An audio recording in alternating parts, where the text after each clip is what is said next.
We're live. Sorry about the long um, break until we start. I was coming back from Eaton, and there was a kind of a car accident that kind of caused some traffic. But I'm here. 14-10. Let's go in the first quarter. Second down and 5 from the 47 yard line. Steelers moving on down the field. Russell Wilson drops by the pass throws and will be caught by George Pickens for about a 4 yard gain. Make that 3rd and 1.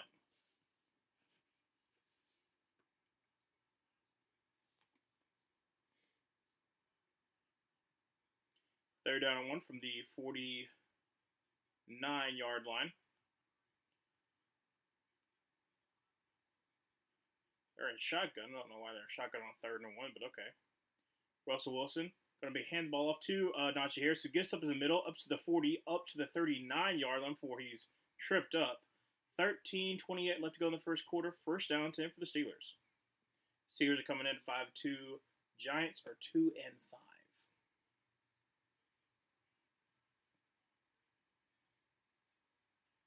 All right, under center. Russell Wilson with Najee Harris in the backfield from the 39 yard line. Going to be a handoff. Najee Harris is going to try the left side. He's got plenty of room up to the 35. Spin moves up to the 30 and is going to get the first down all the way up to the 29 yard line. First down 10 for the Steelers.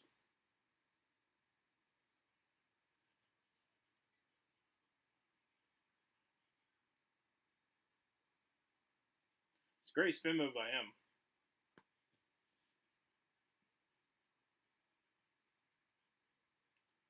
All right, so first down 10, and there is a injury or a fake injury.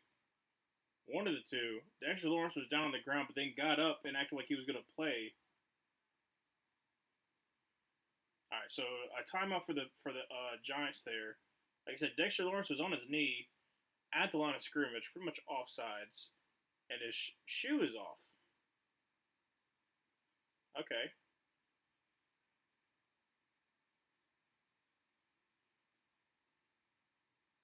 Yeah, so someone was up with his shoe. He couldn't get his shoe back on, so they had to call a timeout. Oh, what's up, Dobie? Yeah, I came in a little bit later. Like I said, came in to get something to eat after work. But Dexter Lawrence is off the field right now because his shoe came off, and so trying to get that one on. So first down and 10 for the 29 yard line for the Steelers, and a shotgun formation with Warren in the backfield to the right of Russell Wilson. Russell Wilson's going to toss it to Jalen Warren, who's got some room up to the 25, up to the 20, up to the 15. Spin moves down to the 12 yard line. First down and 10 for the Steelers. Hey, Dobie, you're a Bears fan, right? I think so. I'm really sorry about last night for y'all. That was a great game. Well, not really a great game. It was a great ending.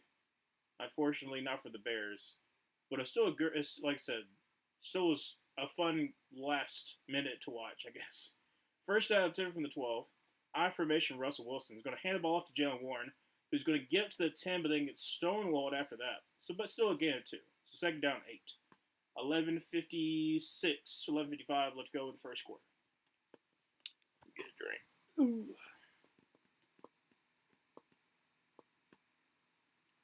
All right, second down 9. Only give him a yard from the 11. Russell Wilson, a shotgun with Warren to his right. Going to be a play action pass. Russell Wilson scramble out to his right. Throws on the run. It's going to be caught. That's going to be a touchdown to George Pickens. Let's freaking go, dude. I need George Pickens to do well. One for my friend. He is struggling really hard in our fantasy league. There's a flag, though. No way. Face mask on the offense, so they can back him up. Oh, wow. That's on Broderick Jones. Why did the Steelers have so many primetime games in a row? It's like 3 now. First let me see this face mask. Okay, that's a little bit of hold. Yep. And it was so stupid, Broderick Jones. That's so stupid. I don't know why Steelers have so many primetime games. It's kind of like with the Giants, but the Steelers at least make sense because they're generally going to be one of the top in the league as far as especially early on in the season because it might get to a good start, or they're going to be like a 9-10 win team. But yeah, So it's going to be a draw from the 26-yard line. Only going to get about 5. So it's still going to be a third and forever after that stupid face mask. It's just dumb, dumb, dumb. So it'll be third and long. What could have been a touchdown was probably to end up being a field goal. But I think that, like, they also have a pretty big fan base. So same thing with the Dallas Cowboys. I mean, heck, my sister's a Steelers fan. And we're in Alabama, but like the Steelers have a very big fan base, so that's the reason why they're going to have a lot of primetime games. For some people, it kind of sucks, but it makes sense for like the league for trying to get the most eyes. Jalen Warren's going to get up to basically the original line of scrimmage, and it's going to be a fourth down. Bring on Chris Boswell. Yep, it's all good. Great ending. Even though we lost, it felt like a Brady versus Manny kind of game, or not if. I picked the Panthers to win in my pick 'em league. Never do that. Can't win them all. I thought Denver was pretenders. I think you can still think that Denver is pretenders, but don't think that they're pretending against the Panthers. I think that's the only team that I'm looking to possibly pick the Panthers against is maybe the Saints if Derek Carr isn't starting again. Kick is up and kick is right down the middle for Chris Boswell, as always, perfect. So 3-0, 10-19, let's go in the first quarter. If Derek Carr isn't starting for the Saints, it's going to be a closer game because I just don't trust Spencer Rattler, even against the really bad defense that we have. There were some good things to watch in the Panthers Broncos game, but like I said, just don't pick the Panthers, or even like maybe the Panthers, because like our one strength that we have on offense is our interior offensive line.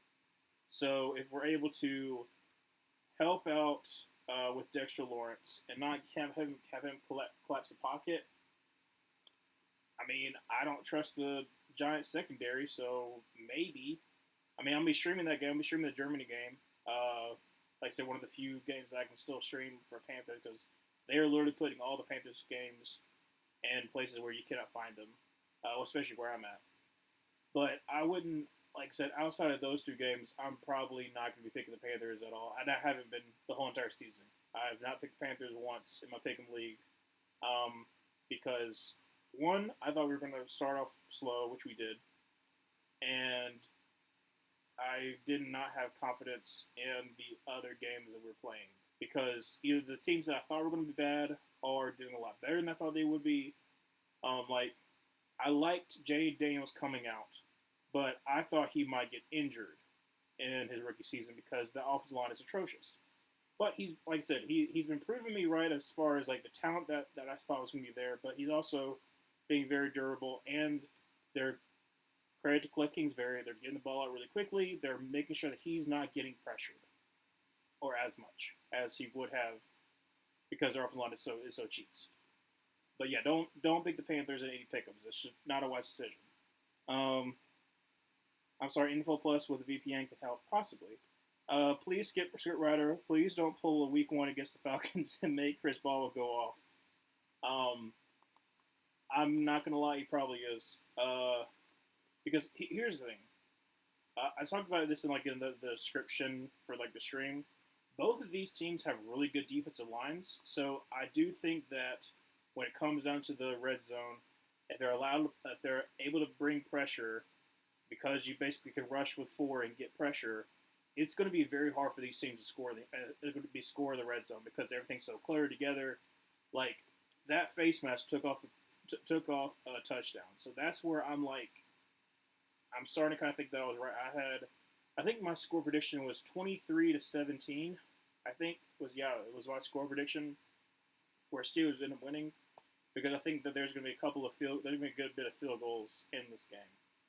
But anyways, Chris Ball on to boot this ball away, and it's going to be a return to the 1, up to the 5, to the 10, 15, 20, 25, up to about the 29-yard line. And it's going to be first down 10 from the 29-yard line for the Giants, their first drive of the game. I'm guessing you're going against Chris Boswell. Yeah, it's unfortunate. Like I said, he's always a good fantasy kicker to get because he's always going to have those games where he completely goes off and if not, he's usually like pretty reliable that he'll give you some points here and there. Him, Younghoe Koo, Justin Tucker hasn't been as good as he used to be in the past, but still. First down 10 will be handoff to, is that, I couldn't tell the number on that one. I think it's Tyron Tracy, but it might not be. But it's about a 5-yard gain, so second down in 5 or 6.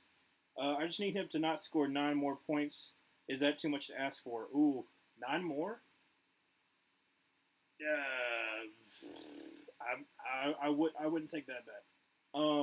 Let's see. Steelers won 12 straight Monday night games. 21 straight Monday night games, really? Oh wow, okay. Second down and 5 from the 35-yard line. Going to be another handoff, and it's going to be almost Tyron Tracy's going to get only about 3 yards there. Had a little bit of daylight, but closed pretty quickly.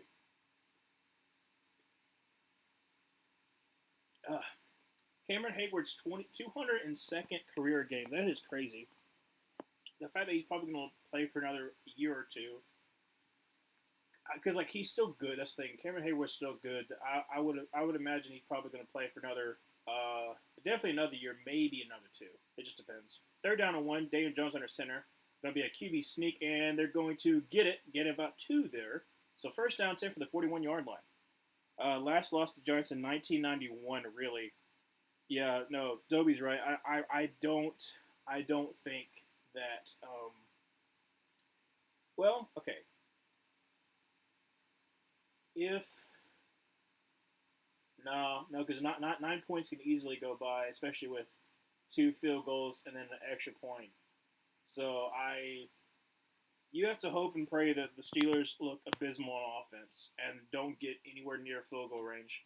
First down 10, Daniel Jones drops back to pass, is getting pressured, takes a deep shot, and it's going to be complete to Darius Slayton all the way down to the 14-yard line. First down 10 for the Giants. Looky there. 8-12 left to go in the first quarter, and the Giants just took a shot on Dante Jackson, former Panther.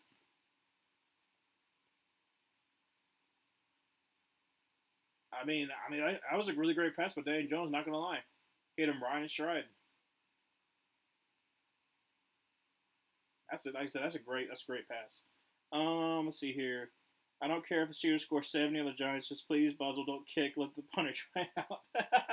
I don't know about that. First down 10 from the 16-yard line. Daniel Jones on a shotgun. Play clock's at 4, 3. Gets it off. Going to be a play action pass. Is going to get sacked. No, actually going to be a screen up to Tyron Tracy. He's going to get to 15. Up to the 11. Looks like he's going to get out. So it's going to be second down and 5 from the 11. Tyron Tracy, obviously getting a little more playing time.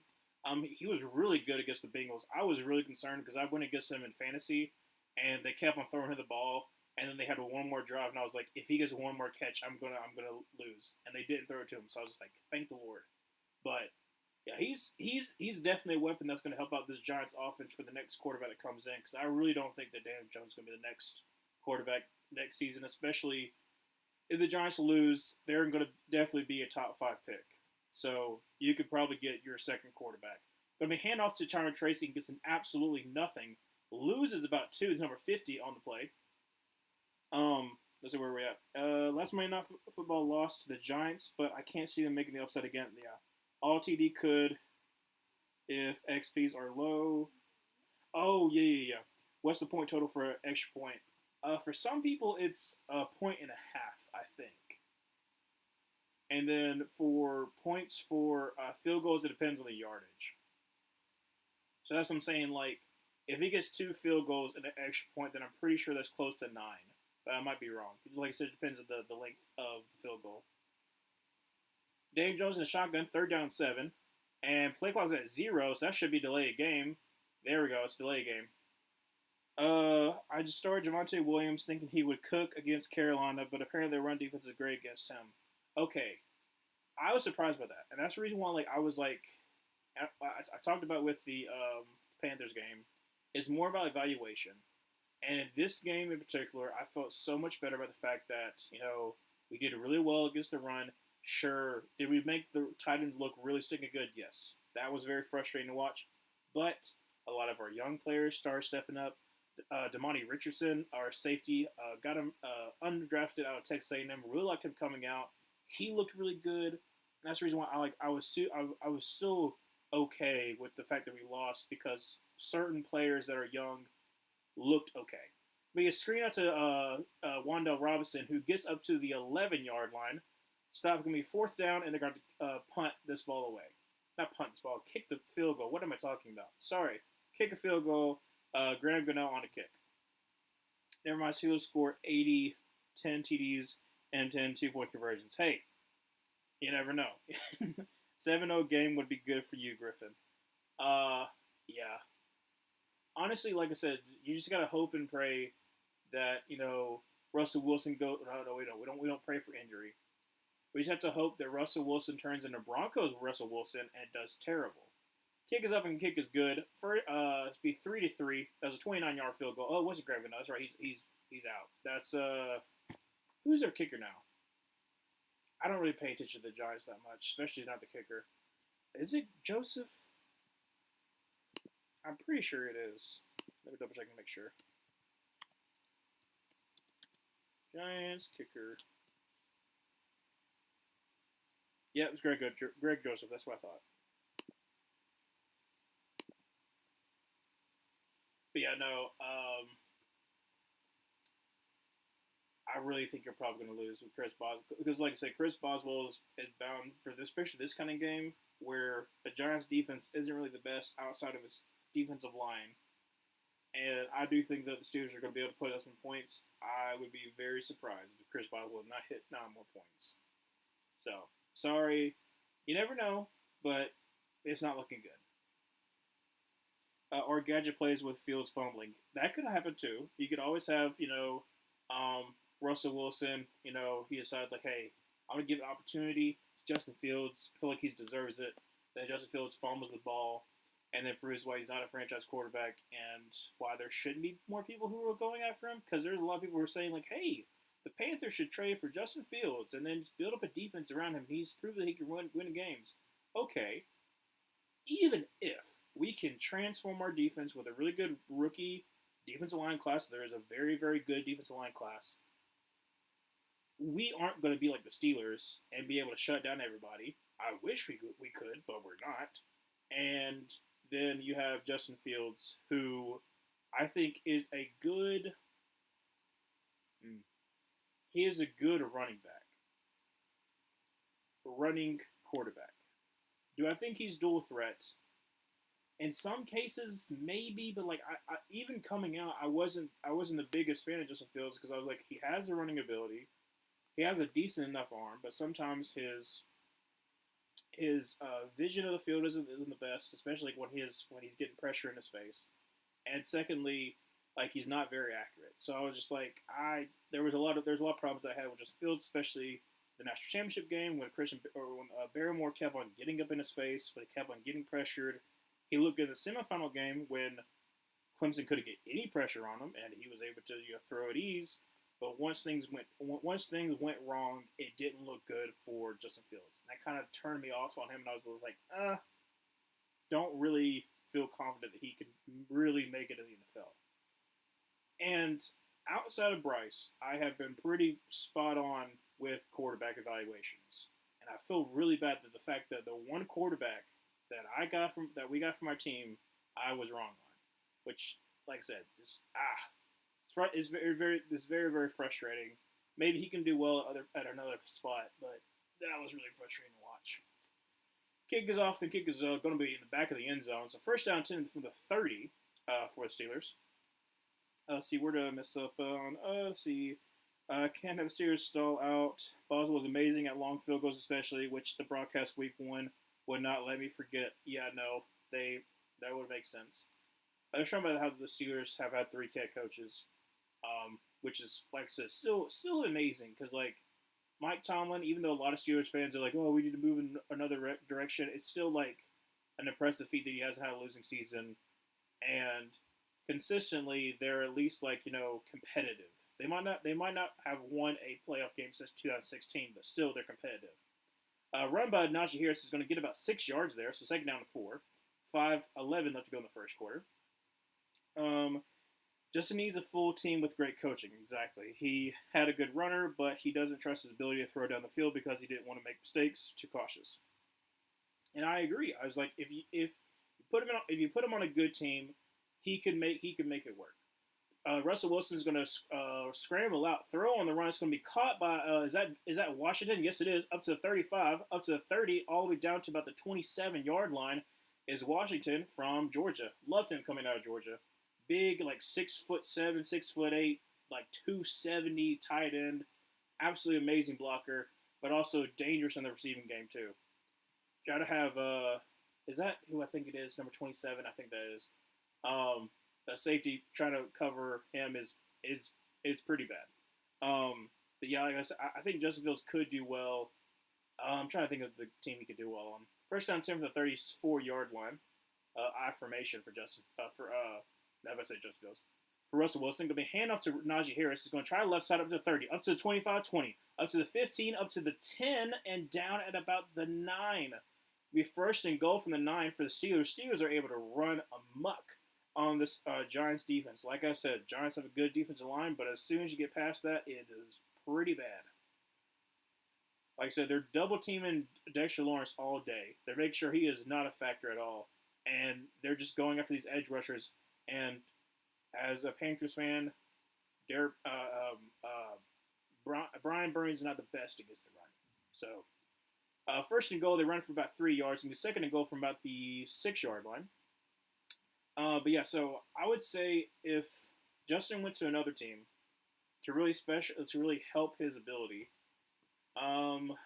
probably think about that more in the break because they're second and goal right now. Second and goal from the 7. I keep saying Justin Fields. Russell Wilson throws for the end zone and is unfortunately behind Van Jefferson. So it's going to be third and goal from the 7. 3:16. Let's go in the first quarter.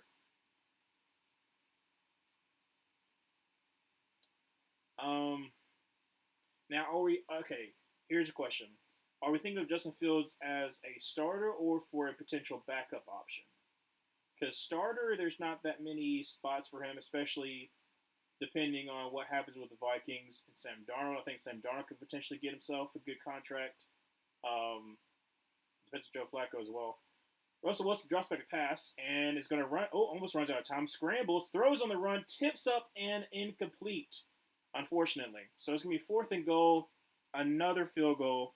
Calling it flag on this defense, so it's a short 2-point conversion. Nope, it is unfortunately fourth and goal, another, albeit chip shot field goal, still a field goal.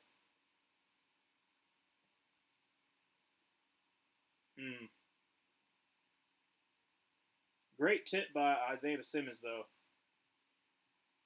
So Chris Boswell for a 25-yard field goal attempt. He already made a 31-yard field goal. Like I said, this is pretty much an extra point. Kick is up and kick is right down the middle. So it is 6-3, 3:05 left to go in the first quarter. Yeah, no, I'm sorry. I'm sorry, Peter. Yes, unfortunately, that's the case. But with Justin, okay. So if Justin were to be put in the best situation for himself, if I'm a young quarterback that is waiting, that wants to be in a great offensive mind, that is willing to do the work, I would want to be on the Rams. Because, first of all, you got Sean McVay. So you got a offensive-minded head coach that is going to try to do the best that he can for you. Secondly, Matthew Stafford's probably not going to play for that much longer, if I had to guess. I don't know if he's going to play till he's 40. I would be surprised if Matthew Stafford plays till he's 40. So I'm pretty sure he's 36 right now. See, 2009. I think he is. Matthew Stafford is 36. Yes, okay. So you can wait probably a year or two. Maybe you don't have Cooper Kupp, but you have Puka Nacua. You have an amazing offensive line in front of you as well when they're healthy. When they're healthy, they're a really great offensive line. You got a very young defense, especially that front four is going to be good for years and years to come. They really need to invest in that back end, especially corner or safety. you could be surrounded by a really great team if you're a young quarterback going to the Rams, which is like the reason why I could see like the Rams potentially taking quarterback if they want somebody they can develop over the next 2 years. Outside of him, for a potential starting position, not just like a spot starter, because like if it's a spot starter, oh obviously you'd be the Ravens. You have Lamar's system. If Lamar gets hurt, then you put Justin Fields in there. Could he be like Tyler Huntley? Absolutely. Like I said, like that would be if I were Justin Fields, that's where I would go if I can't get a starting job. Because if heaven forbid, Lamar Jackson get hurt, you're in the best situation for yourself because you got Derrick Henry, you got Zay Flowers, you got two great tight ends, and you have an amazing defense when they're healthy. That's really the only problem with Ravens defense. Not as good as they have been in the past, but I think they'll invest a little bit more there. Well, they'll probably do some more offensive line investment, but they still will invest in defense in this upcoming draft, like they usually do. So if I'm Justin Fields, that's the best situation for me. That's not a starting spot because, like I said, would I want to go to the Panthers? Probably not. I'm just being as a Panthers fan. I wouldn't want Justin Fields, and I also wouldn't want him to come to the Panthers because we're not ready for him. Actually, return for the 10-yard line, up to the 25, up to the 30, runs into his own man, up to the 34-yard line before he's taken down. First down, 10 for the Giants. Down 6-3 with 2:59 left to go in the first quarter. But yeah, that would be that would probably be my situation if I'm Justin Fields. If I'm looking for a long term plan, would be the Rams. If I'm looking for short term potential, I could have like a Malik Willis kind of thing where like if a quarterback goes down, I'm in a good system that adheres to my strengths and I'm able to possibly get a contract the next season. So first down and 10 from the 34-yard line. Going to be shotgun formation for Daniel Jones with Tyron Tracy to his left. Going to be hand to Tyron Tracy, who's going to get them to the right side, up to the 40, up to the 45, runs through Minkah Fitzpatrick all the way down to the 46-yard line of the Steelers. Goodness. But there is a flag. Pretty sure, is it a face mask? No, holding on the offense, unfortunately. The flag was thrown in the way of the running back, so they're calling on Jon Runyan. Let's see this hold. They're claiming that Runyan did. Okay, 76 up here. Yeah, yep. That's a hold. You can't bear hug. That's textbook.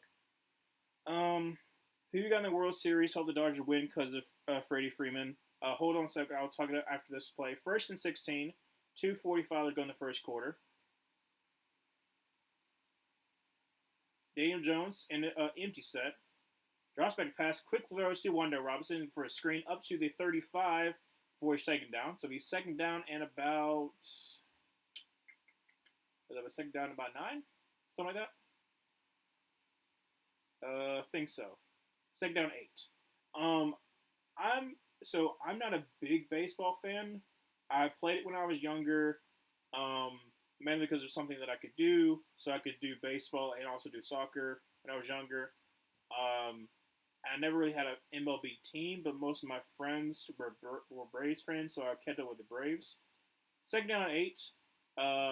Going to be hand up to Tyron Tracy. He's got a big old hole up to the 45 and just rolls over Big Fitzpatrick up to the 47-yard line. First and 10 for the Giants. But yeah, I would probably go. I mean, honestly, like with the Dodgers being up 2-0, it's probably easy to go with the Dodgers. It would be interesting too because it'll be the first real one because you can technically count 2020, but do you really want to count 2020? So I guess from that story aspect, but like I said, I'm not a big MLB fan. Now, Luke, my friend that we do Gridiron Gurus together, tight end screen is a shake and bake all the way to the 50-yard line, up to the 45, and is going to he close to the first down, but there's a flag. He is sorry, I'm going to go back and forth. He is a Brewers fan, so that's his cross to bear. But there's one man downfield, unfortunately, on that screen, so it's going to back up the Giants even more. they've just been penalized to death on this drive so far. That's really been hurting them. So it's going to be pushed back even further, even after they almost made a first down. Which, like I said, just on a screen, what are you doing? What are you doing, dude? But yeah, I'll probably go. I'll probably go with the Dodgers. I guess just like storyline wise, like I said, be the first one since what 80. When's the last time the Dodgers actually won one that wasn't 2020? Was it 89 or 88 or something like that? Like I think it's like late 80s. I'm not big MLB, so I'm not really for sure on stat wise. Daniel Jones for another screen, a whole lot of screens. First 15 up to the 45, all the way up to the. Is that another penalty? No freaking way. There's another penalty right now. It made all the way to the 49-yard line. It was Devin Singletary. Is there an if it's like an eligible man downfield again? No, roughing the passer. Okay, look at there. So actually a penalty on the Steelers. So there we go. Alex Highsmith with a roughing pass penalty. Yeah. So 1988. So like I said, that would be. I would probably say that would be my pick for the win. But then again, like I said, they're up 2-0, so it would be very, very embarrassing for the Dodgers if they did lose. Because I think I saw it was like 80% of teams who go up 2-0 in the series win it, especially when you go up 2-0 at home. Let's see here. But I love Team Japan and I love Shohei. Yeah, that's what I'm saying. Like, I think that would be cool too for Shohei. Is the fact that like you're on the Angels for so long, you couldn't win one, and then your first year out, you're able to finally win one, and be a big reason for the reason why they got there. Daniel Jones drops back a pass, is getting pressure, takes a shot, and it's going to be. Oh, that should be a penalty. How is that? Whoa, whoa, whoa, whoa, whoa. How is that not a penalty? How is that not pass interference? He hooked his arm. How out of all the penalties you've called, how are you not calling passive penalty? Which also a great release by Malik Neighbors there, but he held his arm. Yeah, he is holding his arm. How are you? Oh my gosh, that makes me upset. That makes me really upset because how are you not going to call? That is crazy. Second down and 10 from the 36-yard line. It'll be hands to Tyrone Tracy, who's going to get up to about the 33-yard line. That is still crazy. They did not call that. Third down and I think 7. It's going to be the end of the first quarter, 6-3. That's still crazy. They did call that. Also, that makes sense. You're a Bears fan. You're a Cubs fan. That makes sense. You and your buddy would not like me. Well, like I said, because I'm not a big MLB fan, I think it helps me um, kind of fall in love with every single aspect of like other teams because like I feel the same way with like the NBA. Like I'm not a big basketball fan mainly because I was not good at basketball. Like I played basketball for 1 year, I sucked. I was good at rebound and I was good at defense, and that was it. I'm the stereotypical center. That is me.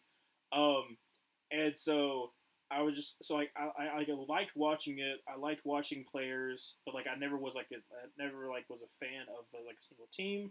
But it helped me be able to like okay, every single playoffs I'll pick a team that I'm like, you know what, I really like this team's chances. I'll pick them, see if they win.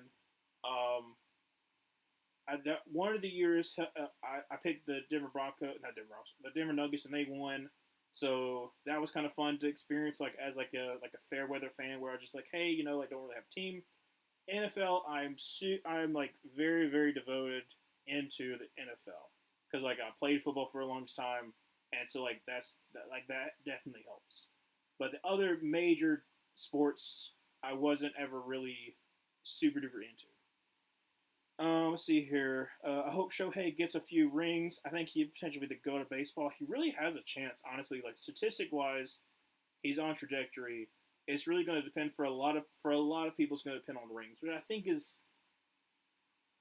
I don't think it's the worst criteria, but it's definitely shouldn't be the end all be all. I think that's where it becomes a problem when like you talk about Tom Brady, you talk versus Joe Montana. You're like, well, Tom Brady has a lot more rings. Well, okay, well, let's look at those rings. Two of those rings, he barely even scored 13 points in those games. So like like those you could take with a grain of salt. You're like, well, it really helps that he had a good defense.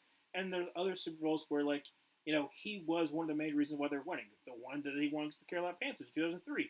amazing game, and he's one of the main reasons why they won. Now, people want to talk about John Casey kicking the ball out of bounds to set him up for an easy chip shot field goal with Adam Vinatieri, but he still had an amazing game outside of that. You have the Eagles, the one that he lost. He had an amazing game outside.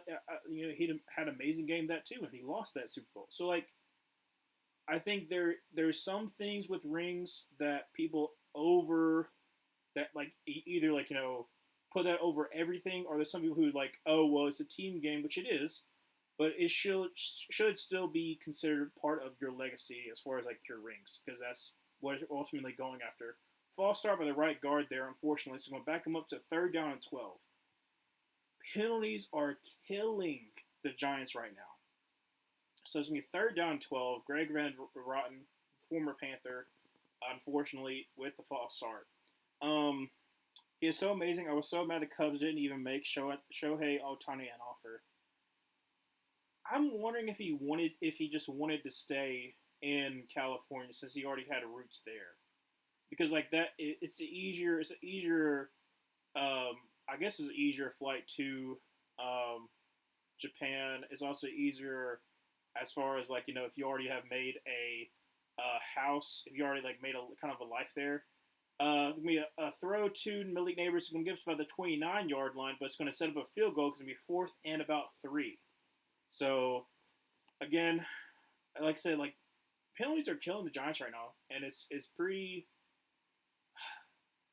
I don't know what the word is to describe it, but it's like it's just very deflating. It's like every single time they're getting a good, actually are they going for it? Hold on a second, they're going for it on the 4th and 2, and it's a 4th and a long 2, by the way.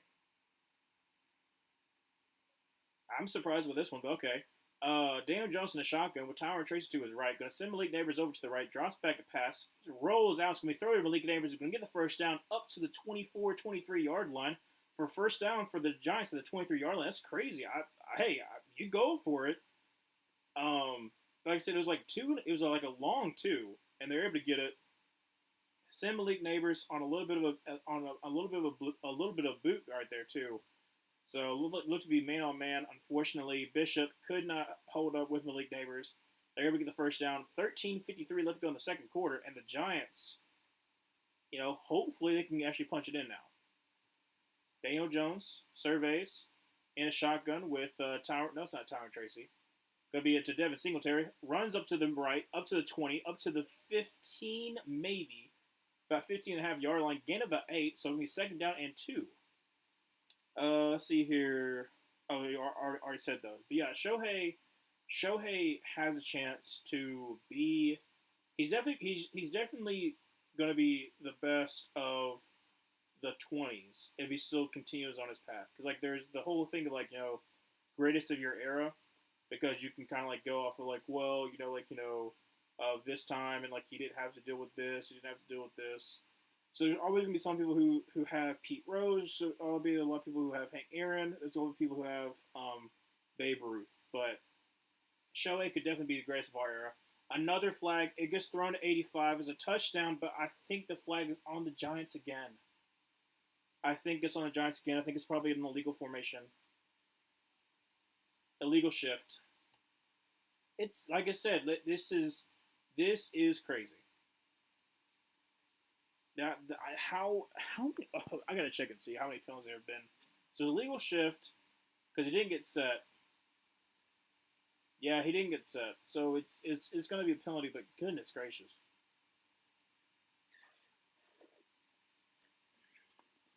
I gotta check and see how many penalties there's been so far. Because this is ridiculous.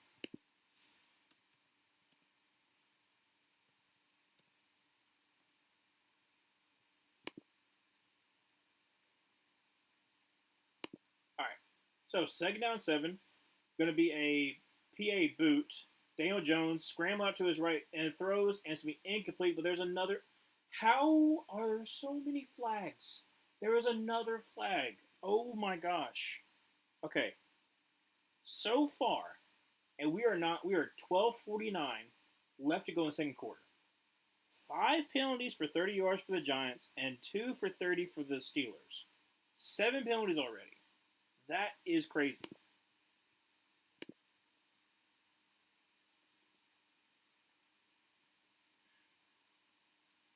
Okay, so they declined the penalty, so thankfully it's not accepted. But goodness gracious, it's ridiculous. There's so many penalties. Hold a second.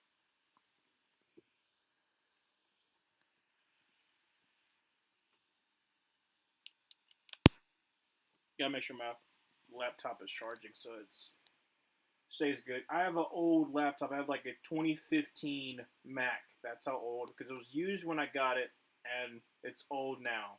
Like the webcam doesn't work. That's the reason why I use my phone for streaming because it's that bad. Daniel Jones empty set, drops back a pass, and is going to chunk it up to Malik Neighbors, and he catches the ball. Is that? Oh no! I thought he got that left foot in. I thought he got that right foot in. I think they need to go back. Let me check and see. I mean, he skies it up. Let's see. Oh, that right foot isn't in. Oh, that would have been nice. On Dante Jackson, just unfortunately can't get that right foot in. It's clearly out of bounds. So it's going to be, unfortunately, a fourth down for the Jets. And Brian Dable is absolutely livid with like the fact that it's been constant this drive. It's been constant. Like they've been flagged. So 39-yard field goal for Greg Joseph. Kick is up and kick is good. So it is 6-6. 12:39 left to go in the second quarter. But yeah, no, like this that's gotta be frustrating for sure. Okay. So 12:39. Both offenses have been able to move the ball. They just haven't really been able to convert it into touchdowns. I mean, heck, Chris Boswell's field goal has been 31 and 27. So like you're getting inside the red zone, just can't do anything afterwards because of either penalties, but mainly penalties. But yeah. So if okay, let me think here. Chris Boswell's got a 20. So you said 9 more points. So Chris Boswell 27-yard field goal is like what? 2 points? I think 2 points. So would you need 7 more? You don't need to get 7 more points, maybe. So, if the Steelers are able to actually, not kick field goals, but instead, what in the world is this commercial? Oh, it's a Fireball commercial. Okay. But if you're actually able to, score some touchdowns, then you might be in a good position. Or if it's on like chip shot field goals, then you might be in a better situation because like if he hits a 40 to, especially if it's a 50-yard field goal, that's pretty much done for you. But it's like I said, I felt like it could be a defensive game, so that's why I went a little bit lower on my scores. But I feel like by the late third, fourth quarter, this could be like a someone could be up in the 20s because I do think that it's going to start picking up because both the offenses are able to move the ball. It's just been once they get to the red zone, they can't do anything with it. Good old fashioned Steelers football definitely is. Just hard working, man. I don't know why I did Southern for Steelers, but that's the reason why my sister really likes Steelers football. Because it kind of like she's like oh she's like I like the culture. She was like I like they actually win a lot. So she's like so that's kind of how she got it. She claims she became a Steelers fan in like 2018, which I guess that kind of makes sense. That would have been she would have been a junior. Yeah. So like I said, that makes sense of when she became a Steelers fan. Also, they were still good. They had Big Ben. They had everybody. But I'm a Panthers fan. I've been a Panthers fan since 2011. Came in with Cam. And then I might have made my mom a Texans fan. Because when they went to Houston, when my mom and stepdad went to Houston, I was like, hey, you should go to a Texans game. I was like, you're in Houston, might as well go. And I hooked her up with tickets to go to the Broncos game. Well, I didn't hook her up, but I found her a good spot to go. And that was a game where Devin Singletary picked off Russell Wilson in the end zone. It was a great game. And my mom loved the stadium. She loved the fans that she was around. And she was like, I actually might be a Texans fan. I'm like, oh, okay. So, like I said, I might have made my mom a Texans fan. But we were not big NFL growing up. We were definitely strictly Auburn college is the purest form of football. Nothing else. That's kind of how we grew up. So I'm a huge Auburn fan. Unfortunately, we have not been good for a 5 year stretch. This is the worst 5 year stretch in Auburn football history, and I have been on Auburn's campus for all of it. So it has been really rough. But we've been good at basketball, so there's that too. Anyways, first down to the 30 yard line. Russell Wilson on center with actually going to be an I formation with Najee Harris in the backfield. Looks like we're blitzing off to the left. Russell Wilson is going to be a plash and boot. Actually, no, it's going to be a dump off. Oh, wow. Right into the hands of Najee Harris, and it just bounced off his chest. Wow, I don't know how that happened. Let's see. How many different teams are in your family? Different teams? My dad isn't really an NFL fan.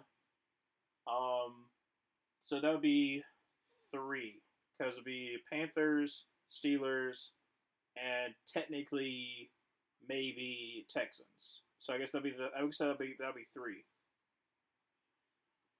But like I would say maybe on the Texans because oh wow, great hurdle by Najee Harris, reminiscent of him against Notre Dame in the college football playoff game. Gets the first down, about 11-yard gain. So first down 10 from about the about the 41. Like just literally just like high points the ball, not high points the ball. Jumps over him. Who was that? Was that Banks? I think it was Deontay Banks. Didn't really love him coming out of college. I was one of I don't know.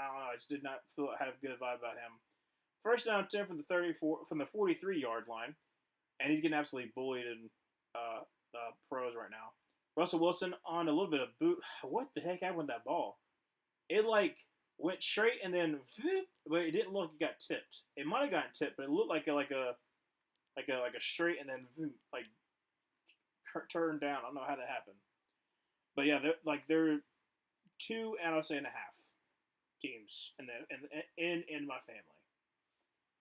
So second down 10, 11:53 left to go in the second quarter. From the 43-yard line, empty set for Russell Wilson here.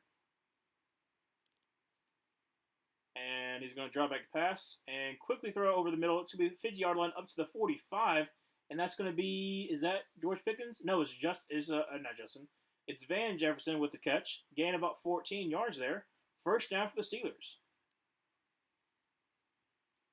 They're playing about like 6 yards off of Van Jefferson. So, great, actually really great throw by throwing him basically on the run. Under center from the 44-yard line, Russell Wilson with Najee Harris in the backfield. Going to be a flash and pass. And he's going to dump it off to Najee Harris, who does catch it up to the 35, up to the 31, maybe the 30-yard line, depends on where they spot him. First down 10 for the Steelers. Like I said, Steelers are matriculating on down the field. Hopefully, no more penalties. I say that with caution because knowing good and well the refs probably are. I don't know. Wait, what was 31 doing? I guess he technically had a zone that he had to get to, but still. For a first down 10 from the 31-yard line, Russell Wilson under center with Najee Harris in the backfield. Going to send 19 to motion over to the right. Going to be handed to Najee Harris, who's going to bypass number 22 and is going to get about 6 on the play. Like I said, great movement by the offensive line of the Steelers. Obviously, Mason McCormick, loved him coming out. He's been pretty good at right guard so far, filling in for who was he filling in for? I'm trying to think who their initial starter was. It was the guy from the Eagles, I believe, but he's doing really good. No, the guy of the Eagles on the left guard position. Najee Harris sidesteps, but unfortunately gets wrapped up for no gain. Going to be third and about 4. 10:03 left to go in the second quarter. That's Davison with the stop. Yinzer approved. Yeah, no, like I said, I like him coming out as far as like late round offensive lineman. Rosengarten was one I didn't rank, but I had a good feeling about him as being a developmental guy, and he's been pretty decent for the Ravens in some spots for being was he third round rookie? I think it was third round. Russell Wilson in shotgun formation with Warren in the backfield. Going to quickly throw out to Pickens, who gets up to the 20, up to the 15, sidesteps again. Spin moves out of the 11-yard line. Goodness gracious, nobody could tackle him. First down, 10 from the 11. 9:21 left to go in the second quarter. Like I said, Deontay Banks is he has been getting, what's the best way to put this? He has been getting embarrassed by pretty much every single wide receiver that he has been going up against so far this season. Like, it's not even close. And he was billed as a shutdown corner from Maryland, and he definitely has not been that so far. So, Russell Wilson in a shotgun formation with Jaylen Warren to his left from the 11. Going to be hand to Jaylen Warren, who's going to try the middle of the field and going to get up to about the 9. So, gain about 2, second down and 8.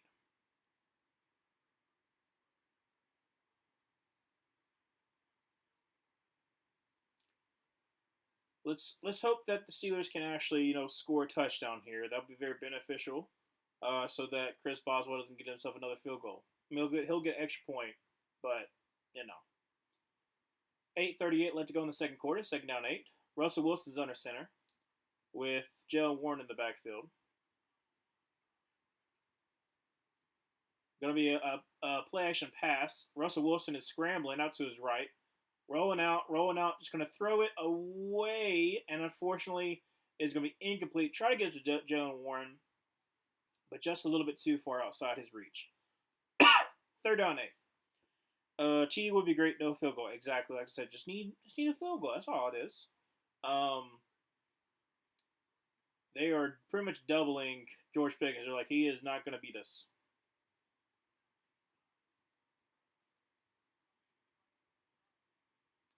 Russell Wilson so far, 7 for 12 for 93 yards. Like I said, very, very, very efficient. Third down 8, 8:20 left to go in the second quarter. Russell Wilson in the shotgun formation is going to call a timeout. Play clock was winding down at 4. Didn't like what he saw, so he just called a timeout. That's, like I said, still fine. You got 2 more timeouts, 8:20 left to go in the game. Not in the game, goodness, in this first half.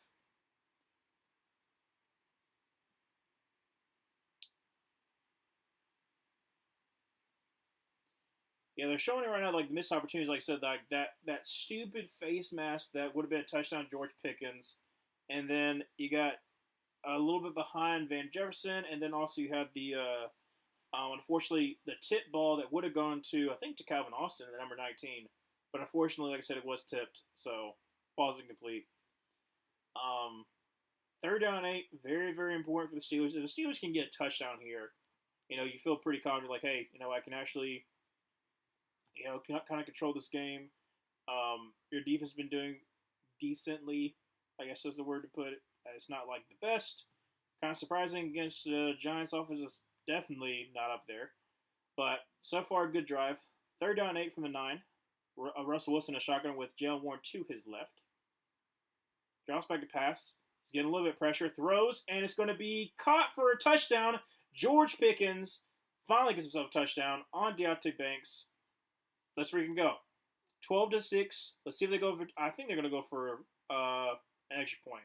It wouldn't make sense to go for 2, because then you'll be possibly down by 1 if they score a touchdown here. But like I said, great job, great hands by George Pickens too after getting hit by Deontay Banks. Like I said, he's such a gifted athlete. I don't want to say he's not the best person, but there are reports that he was kind of a menace in high school.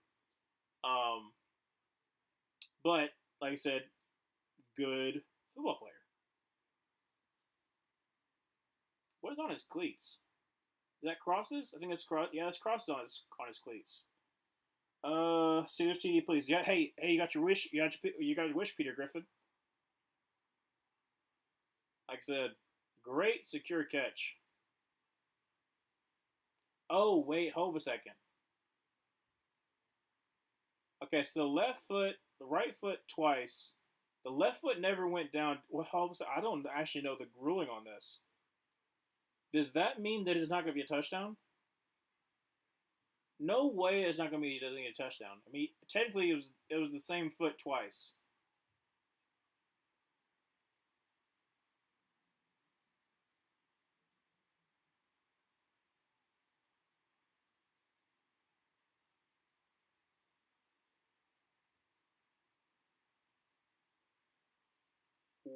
Okay, so they called it incomplete pass, so they challenged it. Okay. I don't know if have we ever seen this. I can't think of another time of this happening where it's like you hit 2 feet in, but it's the same exact same exact foot twice because you have the other one to help you balance. That would be crazy if they take this one away. Just need Chris to score under 6 points the rest of the game. Oh, buddy. Uh, Going to be honest, probably not going to happen. Especially with the whole entire half left to go. Well, okay, let's not give up hope. There's still a possibility, but it is very rare that it's probably going to happen. So be hopeful, but probably not going to happen. Because let's see here. I'm gonna look at his Chris Boswell fantasy.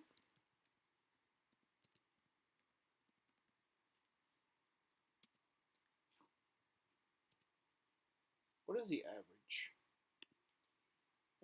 Let's see here. That's not giving me nothing.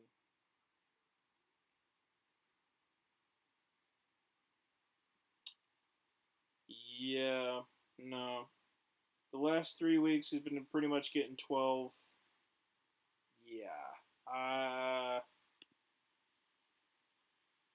don't think that's gonna happen, unfortunately, man. But we can always hope. We can always hope. Okay. I don't know, Adobe, if you're ahead of me, but still waiting on the signal if it is indeed a touchdown.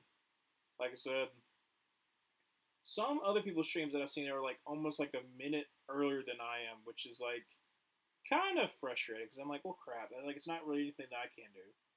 But I'd like to be, on point. Now, if it's prime, if it's Thursday night football, then I'm usually like on it because I'm doing it from prime. But like I got Spectrum and where I'm at, it's like technically further away from other people that are closer to like the bigger where they get the feed from. So that's the reason why I'm a little bit behind. But I'm hoping they give it to him. Also, because I want George Pickens to get a touchdown.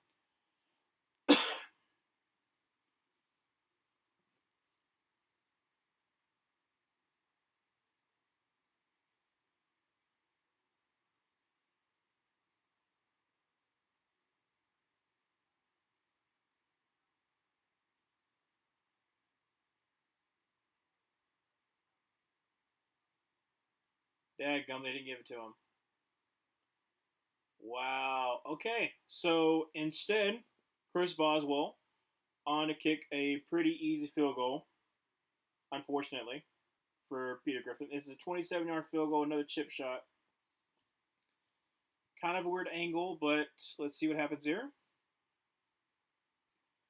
And it's good. So it is 9-6, 8-12. Let it go in the second quarter, and it's not looking good for Peter Griffin's fantasy team, unfortunately. Feel very bad for you, man. Nice, nice pumpkins they got over there. Nice jack o' lanterns. But yeah, no, it's 9-6. Still a really close game. Both offenses, like I said, both offenses are able to move it down the field. They're not able to convert anything, which is mildly frustrating. But it makes it a very entertaining game because it's still really, really close. So Giants, you have time to respond. You get 8-12 left to go in the second quarter. I believe, yeah, Steelers start with the ball. So if you're able to score, able to shed off a little bit of a clock, potentially you can stop the Steelers, get the lead or at least tie it, and then go into the second half starting off with the ball. Like I said, Giants could be in a good position. Depends on what happens on this next drive. Fantasy is cooked. My day is ruined. Chris Boswell ruins my day by scoring field goals once again. Yeah, it's one of those things. Unfortunately, it really comes down to who you're facing off against. And Chris Boswell is never. Chris Boswell is always one of those ones you're just regretting when every single time you play because you're like, he's gonna score like 18. Like him, Younghoe Koo. I feel the same way about Younghoe Koo. Cooked me one week for like 22, and I was like, I don't even know I don't even know what to say anymore because like um it's like I said, kicking can go one or two ways. It could be like, oh, he's having a good game, like he had 12, or he could have like 20 something points. Or it was like, what was that? Okay, the Washington kicker that kicked 6 field goals. Did he have like 27? It was something ridiculous like that, where he had an amazing fantasy game. They're showing the left tackle getting absolutely blown out. Um, which, like I said, was Hubbard. Oh, hold on a second. Where do I know? Was Chris Hubbard ever on the Panthers? I recognize that name for some reason, but I think Chris Hubbard was on the Browns. I don't know. I recognize that name from somewhere, and I don't know where it's from. But, anyways, first down and 10 from the 30-yard line. 8-12 that go in the second quarter. Down 6 to 9. Well, down 9 to 6, sorry. Daniel Jones going to hand the ball off to Tyron Tracy, who gets met at the line, gain of about 1, stop at number 50. No.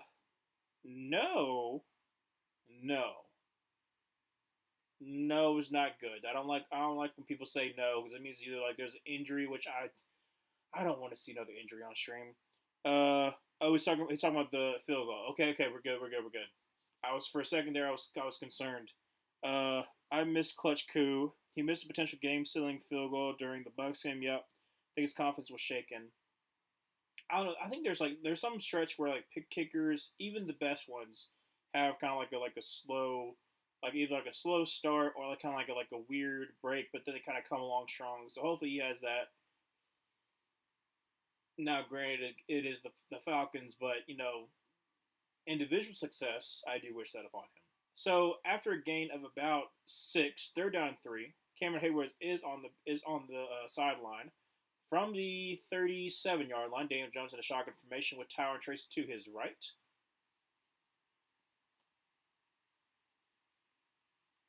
So they're going to bring 4. Daniel Jones got time, throws, and wide open is Daniel. Oh my gosh. Oh my word. Daniel Jones is trying to kill Darius Slayton. Literally trying to kill Darius Slayton. He's wide open. Throws him a lob that he has to jump up to try to catch, and then Mika Fitzpatrick just lays him out. That's what I'm saying. Like, Daniel Jones is such a bad quarterback. But like the fact that he is wide open, you lob it up to him, you basically give him free reign to be absolutely just destroyed by Mika Fitzpatrick. I mean, and it's a clean hit. That's the thing. It's a clean hit, but you're leaving him up to be absolutely slaughtered. 4th and 3, they're going to punt this ball away. Terrible by Daniel Jones there. It's going to be a fair caught at about the 18-yard line. First down and 10 for the Steelers. Goodness gracious. I'll put the name, then the long no if that happens. Yes, please. Yeah. I even said no when Jordan Love hurt twice this year. They are rivals, but at the end of the day, there are people too. Exactly. Like I said, you never wish for injuries with anybody because that's kind of wrong. Like you shouldn't even if like you might hate their guts, don't wish for injury because that's kind of that you're basically stooping down to their level. Like for instance, Deshaun Watson, absolutely horrible person. Do I wish that he got injured? No, because that's a terrible thing to do, regardless of how terrible he is as a person. You still don't wish for anybody's injury. Wish they wouldn't start. Wish they wouldn't make the money. Absolutely, but getting hurt, that's kind of low. If playing fantasy has taught me good, always draft Steelers defense and their kicker, never their offensive players. Yeah, no. You could do their best wide receiver, but even then, it's very boomer bust. That's why like I wouldn't. But yeah, don't do offensive players because, like I said, especially with Arthur Smith, no, absolutely not because you can't really imagine which week is going to be which person's game because he just like I said he did that at Atlanta. He really also kind of did that at Tennessee. But I wouldn't do that. Let someone else take him. As long as Arthur Smith is still there. Like I said, they might go off. So if like they're there in like the 7th, 8th round, sure you can take them then. Like if it's like a steal, but don't take them high. just don't do it. It's not going to work out well for you.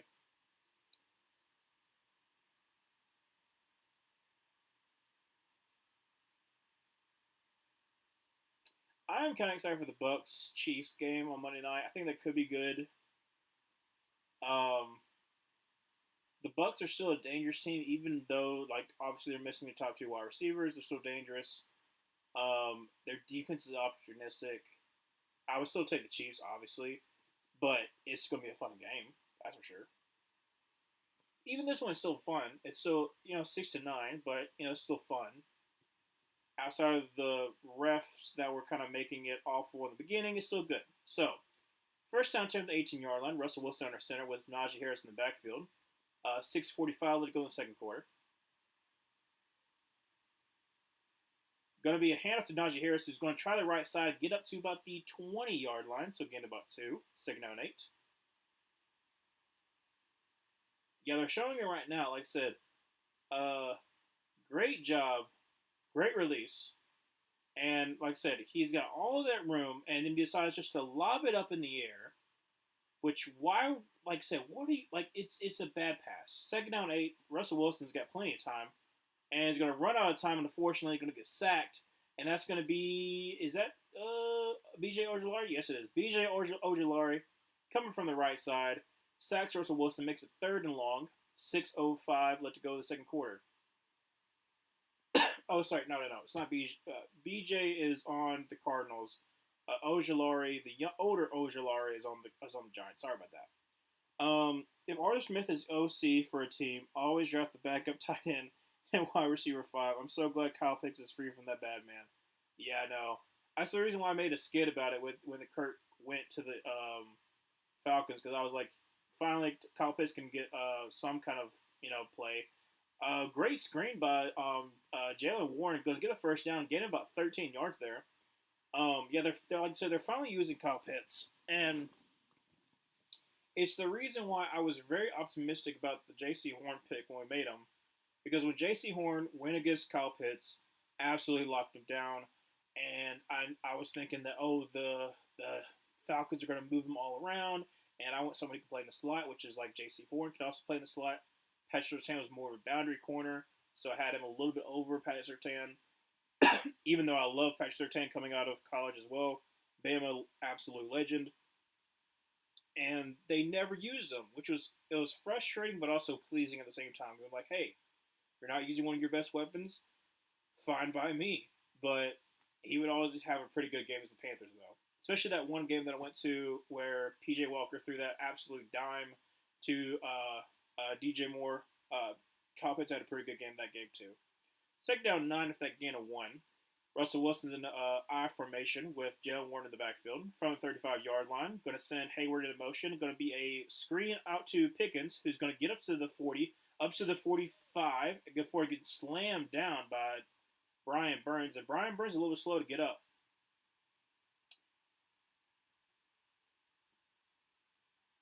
First down 10, 4:07 let go in the second quarter. Like I said, still only one timeout, but Steelers are taking their time. You got, like I said, you got 4 minutes, so you should be good.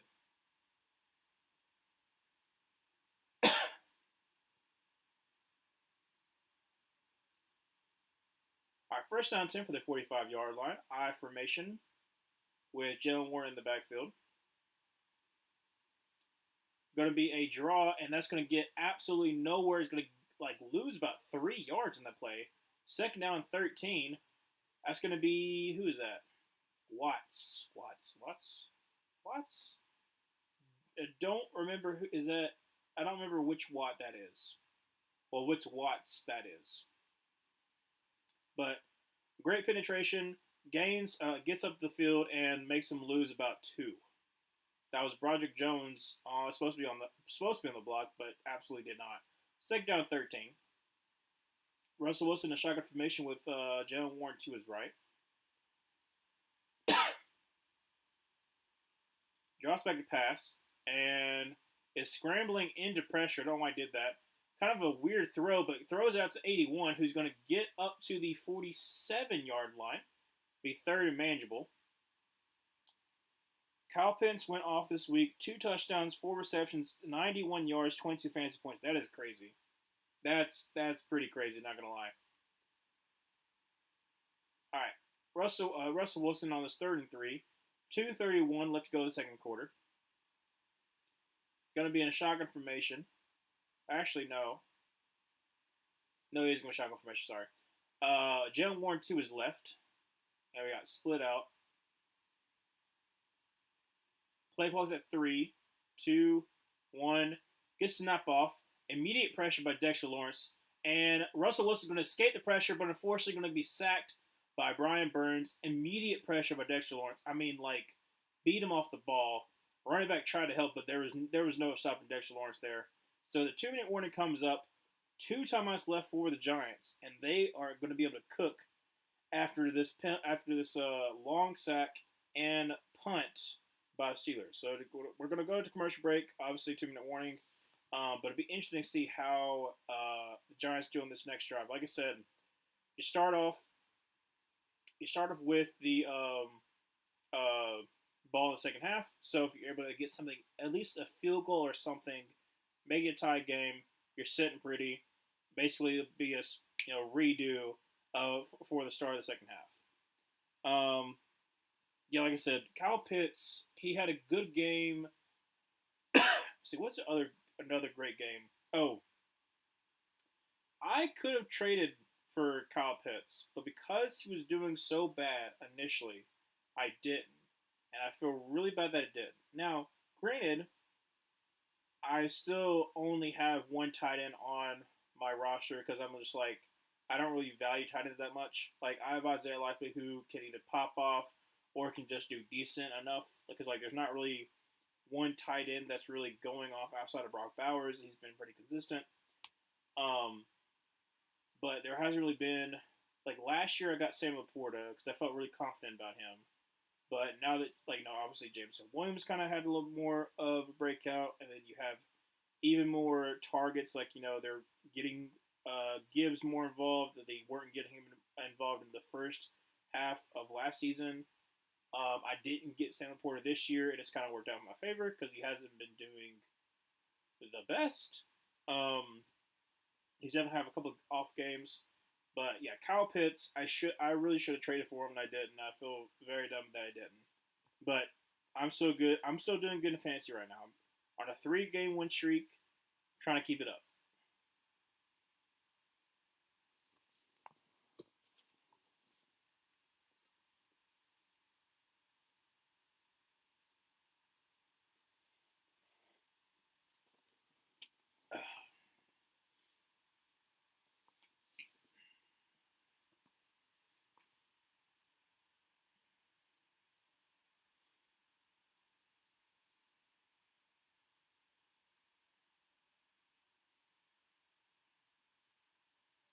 What is this commercial? I don't know what that commercial was for. It's a nice fountain. I have said this before. Pittsburgh is a place that I want to visit. Pittsburgh, Detroit, and Baltimore are places that I really want to visit just because I think I would like the vibe of the town. Punt away, and is going to be, it could be return. Why did you fair catch? You have plenty of blockers. We fair caught at the 16, but, like, honestly, like, I mean, I love ISM at the Panthers, but he could have easily returned it for about 5 yards, so I don't know why he didn't. But anyways, first down and 10, 1:53 left to go in the second quarter. Daniel Jones 7 for 11 for 86 yards. All right, Giants, what can you do? Honestly, you should get. Well, I don't know why they're not getting Tyron Tracy more involved in the passing game. I mean, I guess they got Patrick Queen on them, but still. All right, so Daniel Jones is going to be a draw, loss of 2. Don't know why you did that, but Ogunjobi with the tag for loss.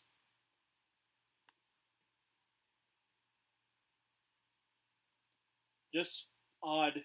Don't know why. Don't, okay. All right. Well, they did a QB draw and it failed miserably. 1:29 left to go in the second quarter. Second down and 12. Daniel Jones. And a shotgun formation with Tyron Tracy to his right. Drops back a pass. And is that going to be a draw to Tyron Tracy? And he gets 4 yards, so you get third down and 8. It's like, what are you doing? All right, so timeout by the Steelers. So they're going to stop here. It depends on what the Giants do, but you can get the ball back with somewhat of time, and you can you try to get a field goal range. Because, like I said, you want to be up. Obviously, you're still up by one score, so you're still looking pretty, but you want to be up by a good little bit because you never know how the second half is going to start. Well, they're showing it again. Like I said, like the stupid face mask by Broderick Jones. Just showing all the missed opportunities. Like I said, I mean, they've done it a lot right now, so I don't know why they keep on showing it. But yeah, missed opportunities for this game so far. So for third down 8 from the 19-yard line, Daniel Jones is going to drop back to pass and is going to throw across the middle, and it's going to be caught by Darius Slayton. Going to break away up to the 50, up to the 45, down to the 45-yard line. First down 10 for the Giants. 105 to go in the second quarter. Still 2 timeouts for the Giants. Still can take your time, but great throw. Well, I don't know, that's an okay throw, but great catch for Darius Slayton. Get a little more extra yards there too. I mean, like I said, kind of cooks Dante Jackson there. See that a lot. Fourth down, not fourth. From the 45-yard line, Daniel Jones, a wonky pass, but throws to Darius Slayton. Gets the first down as well. Gain of about 10. So 40 seconds left to go from the 35-yard line. First down 10, 2 timeouts. See, Giants are actually making this a game so far. Like I said, both offenses are able to move down the field, but once it gets in the red zone, nothing. And it's like, it's either penalties or it's stupid play calling. Both of those are what's happening. So, from the 34-yard line, Daniel Jones did an empty set. Not really wise, but okay. Probably do a quick pass.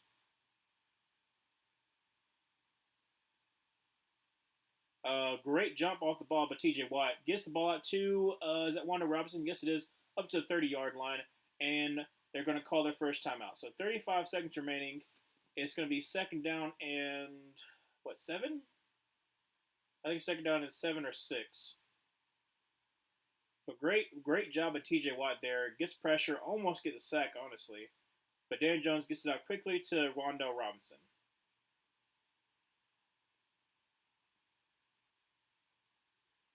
Yeah, so second down 6 from the 30-yard line, I believe. Can we keep the score 6-9? I mean, unless Greg Joseph missed a field goal,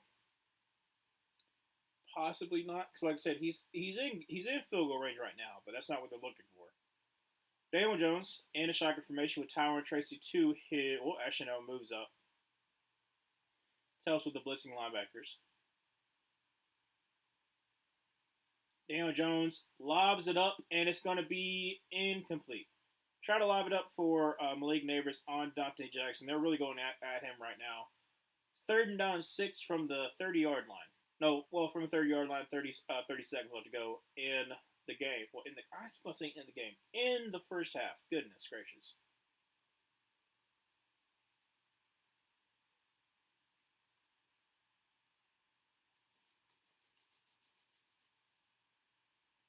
All right, here we go. Third down 6, 30 seconds left.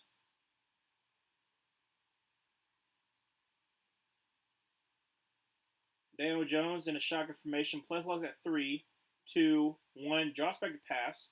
And is getting pressure. Throws out to Tyron Tracy, who, oh, it's not Tyron Tracy.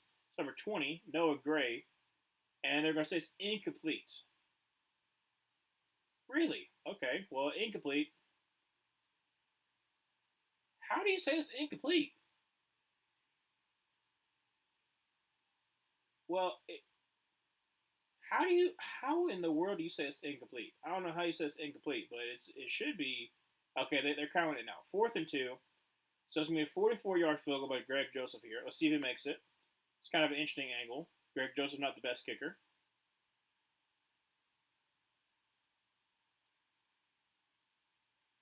Snap, hold, kick is up, and kick is going to be good. So we'll be 9-9, 21 seconds left to go in the second quarter.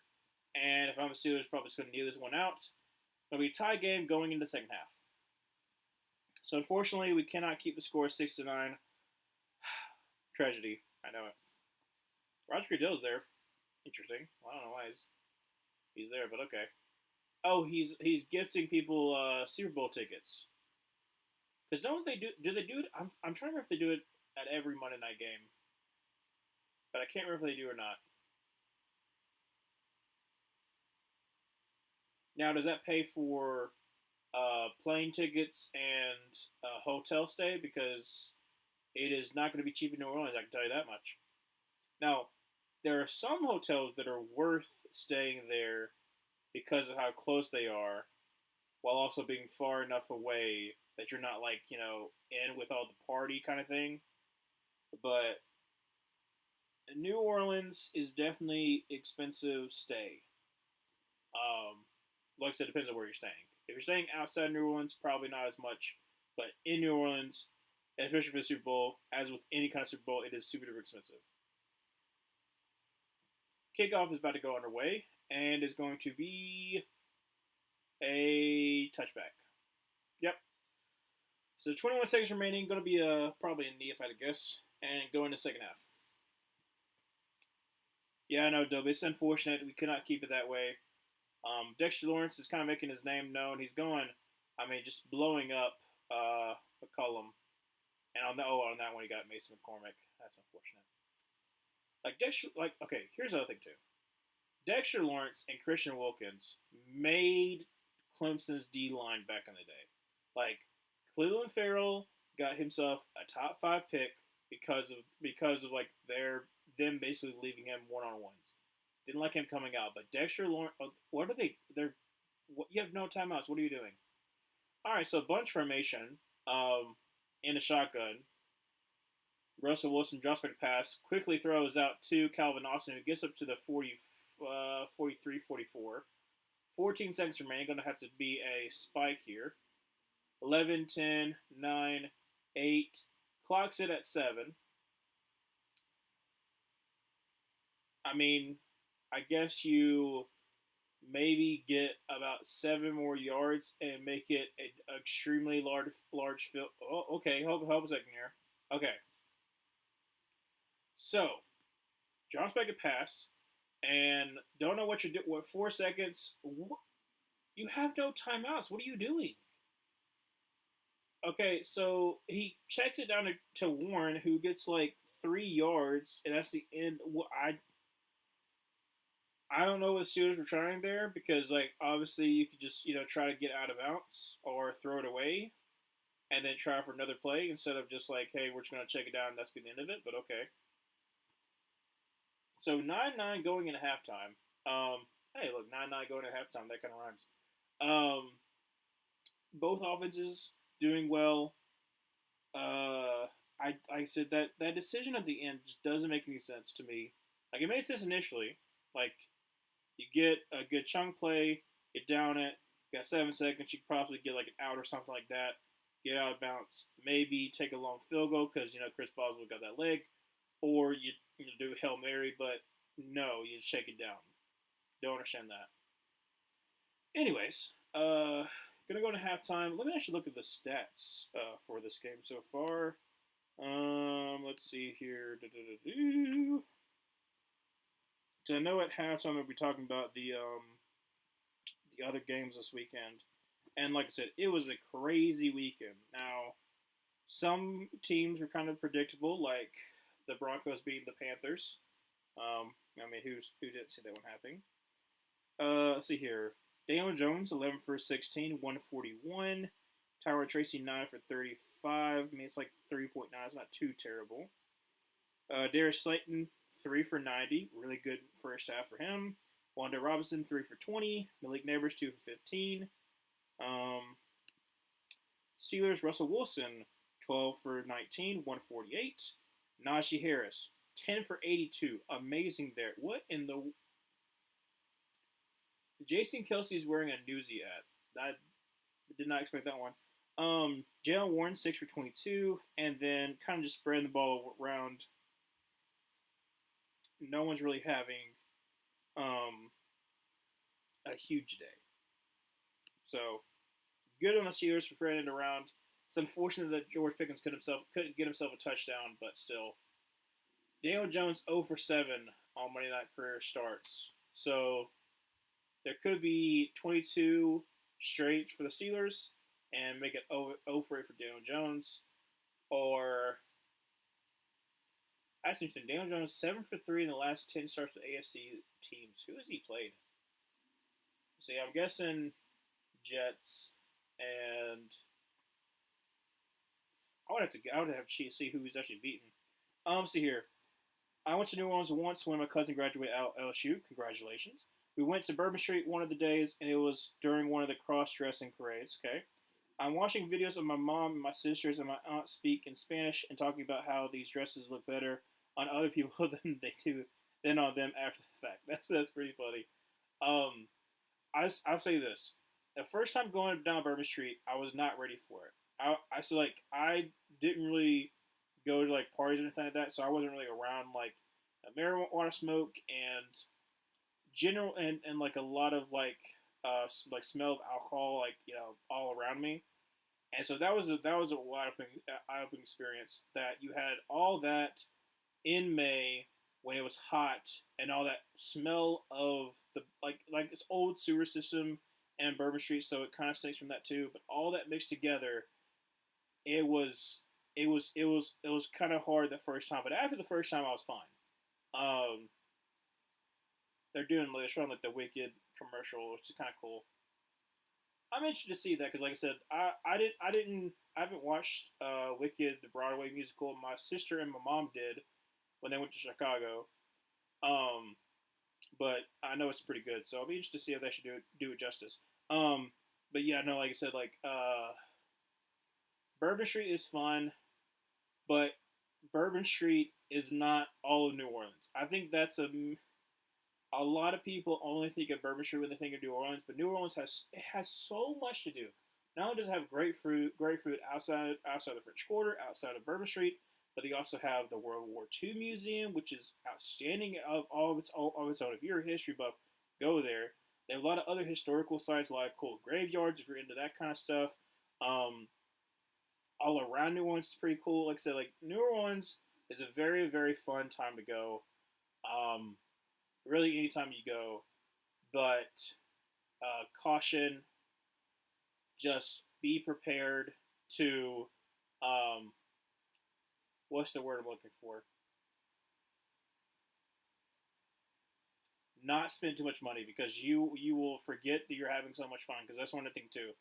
Same thing happened in Vegas too. You'll forget how much money you're spending, so just try to be cautious of how much money you're spending because um they had like free Jello shots. They had like free a lot of stuff like that too. A lot of like I said, it's all about they do a really good job trying to make sure everyone has a good time, but you just got to be cautious and so not try to have too much fun. But very very fun, very fun to go to New Orleans. Um, I still can't believe that Kyle Hamilton dropped that pick. Like it was right in his hands. Then like a couple plays later, you literally have that dime to Cedric Tillman. Let's see here. AFC North, they beat the Browns. Yep, so much great food. Yeah, that's what I'm saying. Like a lot of great food. In New Orleans. Memphis has such great food. Oh my goodness, Memphis was so good. Nashville so good. Atlanta and Birmingham also have both have great food as well. Really, pretty much any big city in the South has really great food because not only do they have the established places, but they also have a lot of a lot of immigrants that come into the bigger cities, and they kind of like have um, they kind of bring their culture as well because there's been a couple of good there was one really good Jamaican restaurant that I went to in Birmingham that was really stinking good too. Um, but you have like I said a lot of great food in the South. Trying to think who else had really good food too. Cleveland had pretty good food that I've visited. Um, Richmond had pretty good food as well. I haven't been up the Northeast as much. I really want to go up the Northeast, but I haven't really. Um, what's another place that I really good to? Texas had pretty good food. Really, all of Texas that I went to that had really good food. I obviously you look at me. I love food. You can obviously tell. but I think just my personal opinion, but South has pretty good food. I know it's a controversial opinion, but the South has really good food. Um, let's see here. My aunt went to an old plantation and was shocked about our country's history. Yeah, no, that's the other thing too. That it depends. It really depends on how your perspective goes into being. If you if you like obviously know the history that go when you're going into it, you can look at it. You can look at it as this is a place we don't want to go back to, and this could go. It can be seen as like, hey, this is where we're this is unfortunately this is part of our history we have to face, and then how are we gonna how do we get out of that? How do we get out of that? Not really get out of that shadow because it's always gonna be something that you can't just wash away, even though some people want to wash it away. Um, it's still gonna be something that you can look back and be like, hey, we've come a long way from this. This was a terrible time in history. We shouldn't just cover it up, show it obviously, but some people memorialize it, and I think that could be a problem in of itself. As obviously somebody in the South, especially Alabama, there's a lot of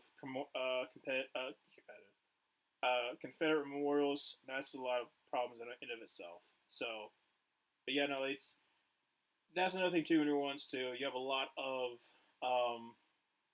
course, you have Jackson Square. You have a lot of other stuff from Andrew Jackson, and but there also are some other monuments too. I'm trying to get the top of my head. Trying to think of the one. I can't think of it off the top of my head. All I'm thinking about is Andrew Jackson. I hate Andrew Jackson with a passion. One of the worst presidents of all time. Um, I can't think of it off the top of my head. But yeah, like I said, America has a very, very rough history. I like to say, put it the best way. A lot of countries do, but how we teach it, I think that's the most important part. It's important to show the bad with the good, and to make people like to not only give people the facts, but also allow the students to make their own conclusions. So like for me, I'm becoming a history education major. So like I have based on my internship in the spring, so I'll be very busy in the spring. Well, I'm also still like I said, I'm still gonna be doing the YouTube channel. This is more of my creative outlet, so that I can like still have basically all three aspects. I still have my job that I work. I have school that I go to, and then I have this that's more of just me doing something that I love that um like I said just like it like allows me to um you know kind of take a break from everything while also really enjoying hey, I make people laugh, I entertain, that kind of thing too. So it's like kind of like that balance. But yeah, let's see here. I did, but she has only been in the country for a few years. Okay, she just became a citizen last year. That's awesome. Cool. Yep, Florida has a bit. People forget there are Confederate states. Yep. Also, Florida has a very interesting past too because of Spanish influences as well. Um, One of the things that was kind of cool to know. So the former teacher that was at Auburn took a head position at Florida State because she wanted to work with Seminoles. She was very big in Native American history, which that's also fascinating in itself.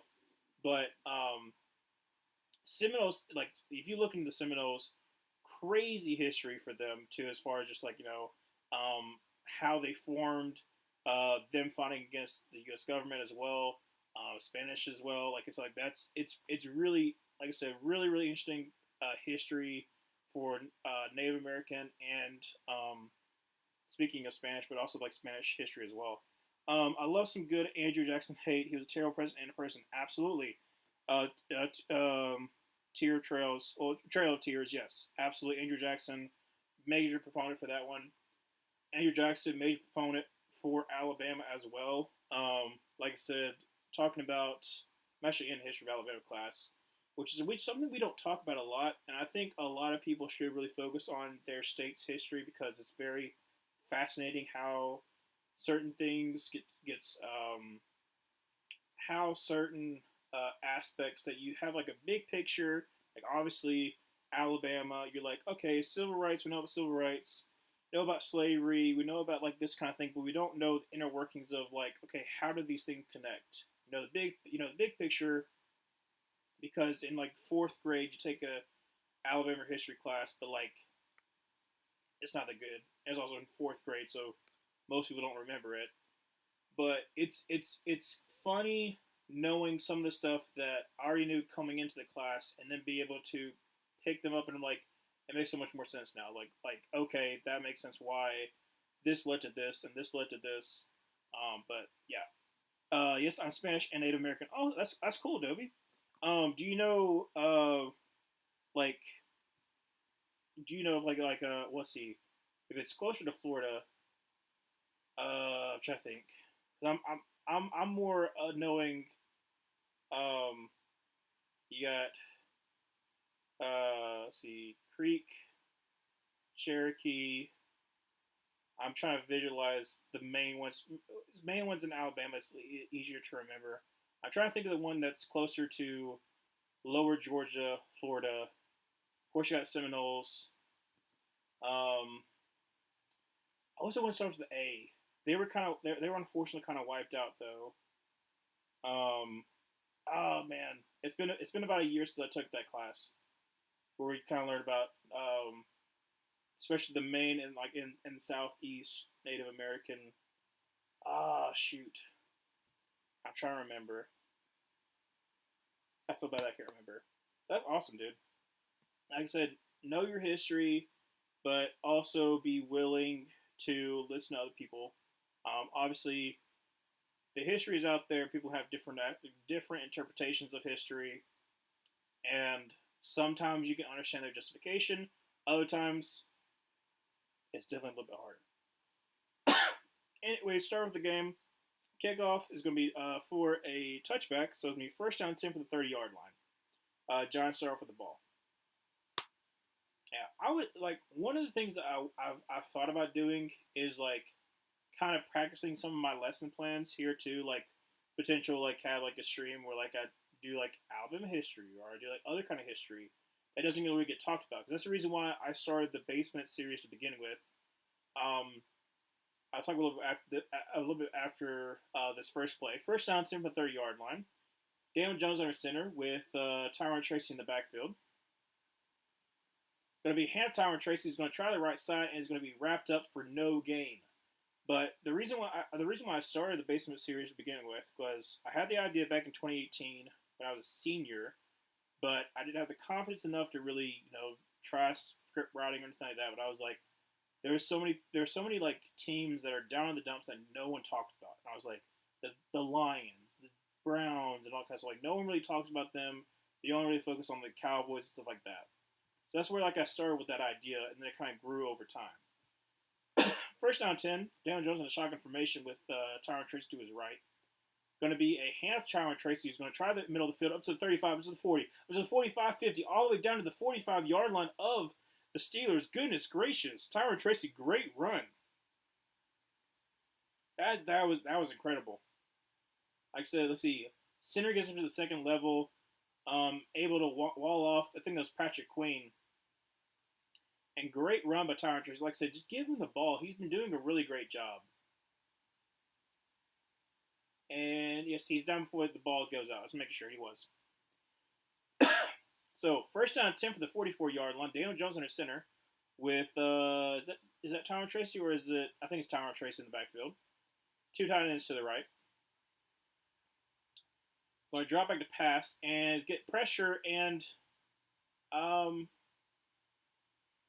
was Daniel Jones thinking that he was going to cut in? I have no idea who he was throwing. He was trying to throw a Darius Slayton, but like he threw it 3 yards and 2 yards back from him. I don't know what the plan was, but that was not a smart decision.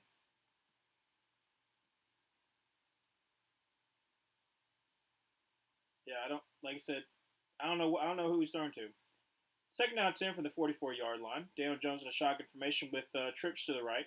Going to send Darius Slayton into motion him back out. Daniel Jones going to hand the ball off to Tyron Tracy, who's going to cut up field up to the 40, up to the 39-yard line. Going to be third down and 5.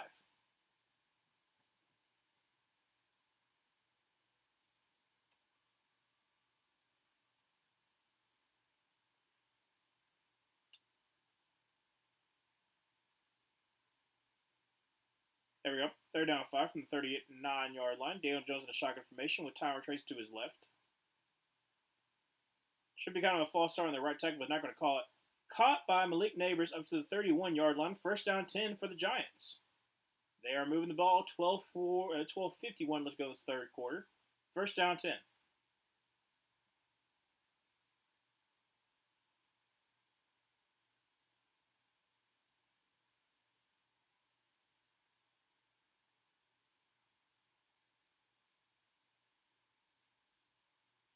All right, so 12:31 left to go in the third quarter. First down 10. Daniel Jones in a shotgun formation with Tyrone Tracy to his left. Going to be a handoff to Tyrone Tracy, who's going to get met in the backfield. That's going to be a tackle by, I couldn't tell who came off the edge, but it looked like a safety coming off the edge.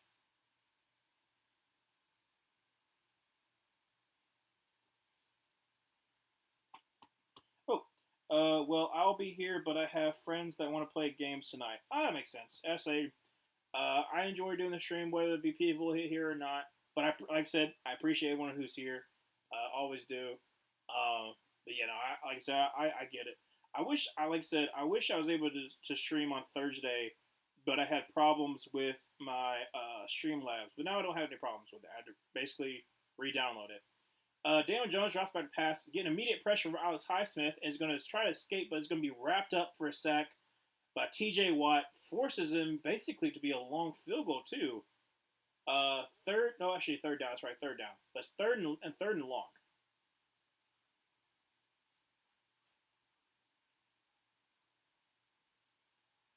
Yeah, for some reason they have T.J. Watt on tight end on T.J. Watt, and they go away from that, so you just leave him open. Don't know why you do that, but okay. So it'd be third down and what? About third down and 13? No. Wow, 19. That's a 9-yard loss all the way to the 40. They got to get up to the 21-yard line. Daniel Jones in a shotgun formation. I bet it's a screen. How much you want to bet it's a screen? Drops back to pass. Oh, it's not going to be a screen. We're going to actually try to take it. Nothing. Okay, what are you doing? Looked like he was going to try to take a shot, and then instead was like, I'm going to slightly run and then just get cradled by Alex Highsmith for a 2-yard loss. So, sacked by Alex Highsmith, back sacks. He's going to push him out of field goal range. So instead, the Giants are going to have to try to pin the Steelers deep. I said Alex Highsmith is such a good, like one of like the Robin to T.J. Watt's Batman. Like absolutely great sidekick. And punt is away. Gets it off cleanly, and it's going to be returned at the 16-yard line. Gets absolutely pummeled, though. But it'll be first down 10 for the 16-yard line for the Steelers. Still 9-9 with 10:02 remaining in the third quarter.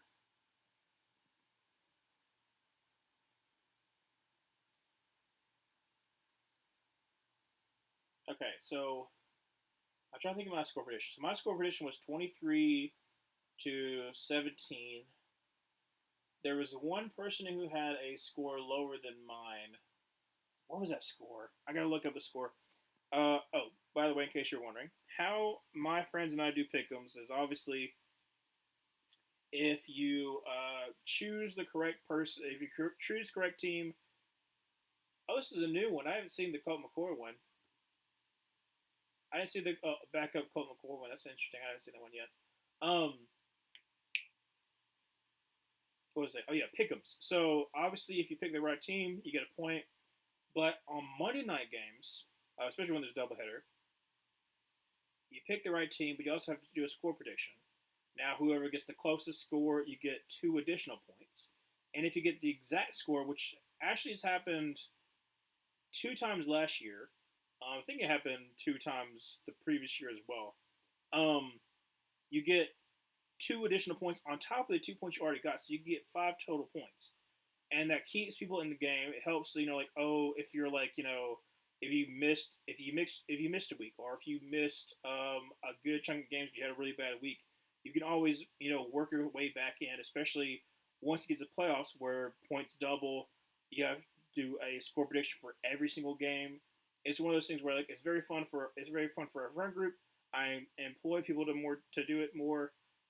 Well, not to do it more. People already do pick 'ems, but like to do it like that kind of way because it keeps people engaged as far as like, oh well, I had a bad week, now I'm not gonna do it anymore. No, you could like literally come back and win.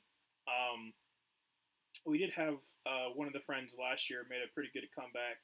Didn't end up winning, but came in third. But still, um, but yeah, I think I had the second closest.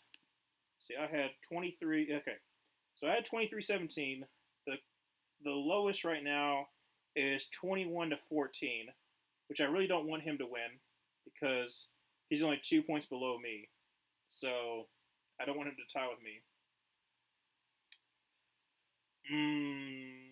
Okay, so that's 35 total points. I'm 37.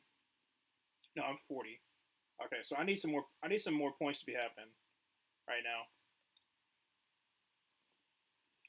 I would prefer if two more touchdowns were, which could obviously happen. Two more touchdowns happen, and then get me a another touchdown by the Steelers, and I'll be okay. So under center for first down and 10 with Najee Harris in the backfield. Going to toss Najee Harris off to the right side, and is going to get maybe a yard before it gets absolutely hammered by Ojulari. So it'll be a second down and about 8. 9:50 remaining in the third quarter.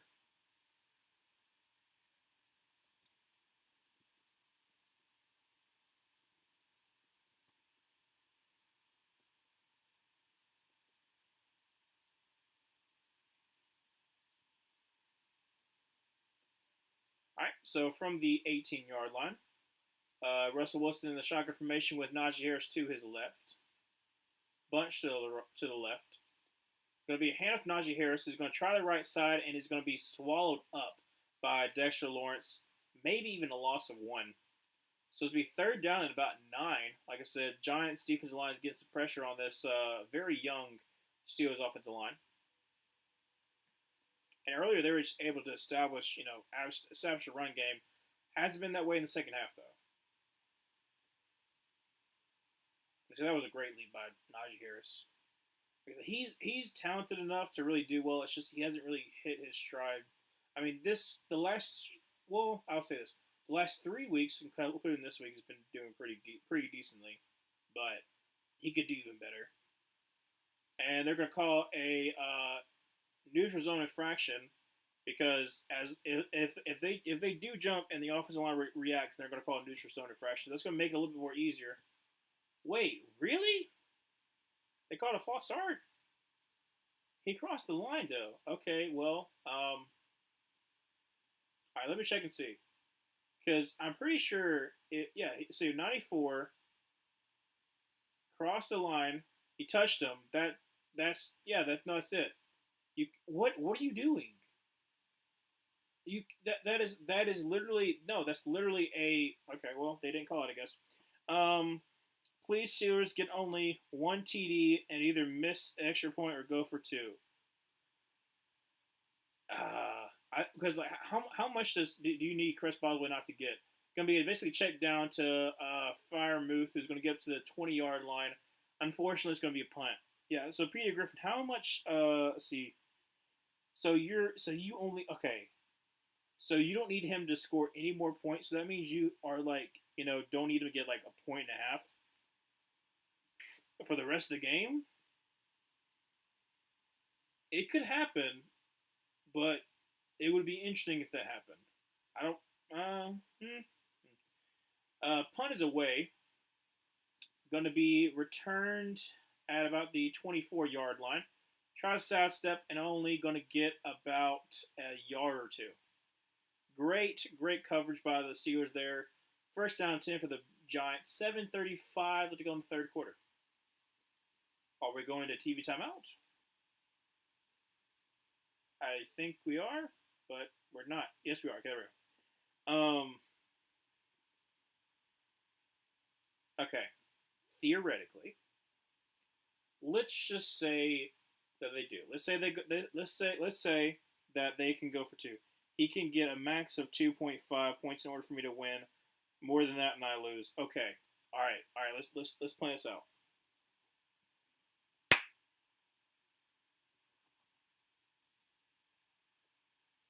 It's the third quarter. 7:35 remaining. Giants have the ball. Giants go for it. They kick a field goal. And then, here's what happens. Steelers go down the field, score a touchdown. And then, unfortunately, they try to go kick a field goal. They try to kick an extra point. But there's a false start. Backs him up. No, actually, no. There's offsides. Push them forward. So they go for 2. Because, hey, you're on the 1 yard line. Hopefully you can get 1 yard. They get the 2-point conversion. So it goes 17-12. Okay, hear me. Okay. Giants score touchdown, and then they try to go for 2. They don't get the 2-point conversion, so now it's 18-17. Okay, 18-17. Hear me out. All right, 18-17. Then the Steelers score touchdown, make it 23-18. They try to go for a 2-point conversion to make it a 7-point game, and they don't get it. Final score 23-18. Here we go. Final score 28-18. I'm calling it right now. There is a way. There is a way for the kickers to lose points if they miss chip shot field goals. So if Chris Boswell misses a 30 to 40 yard field goal, I'm pretty sure that's like minus. You could probably look on because it also depends on your scoring for your league. But if they miss anything 50 plus, then it's not a minus. If they miss anything 40 to 50, it's kind of low. But if they miss a chip shot field goal, it's pretty high. So he could lose points, but it's very rare. He also misses points if he misses an extra point. Could be a run by Tyrone Tracy up to the 30, so gain about 3 there. Gain of 4. Second down and about 6. 7:24. Let's go in the third quarter. Still 9-9. Giants with the ball. So there is a way. There is a way you can still win. Very unlikely, but I found a way to benefit me while also benefiting you. Best of both worlds.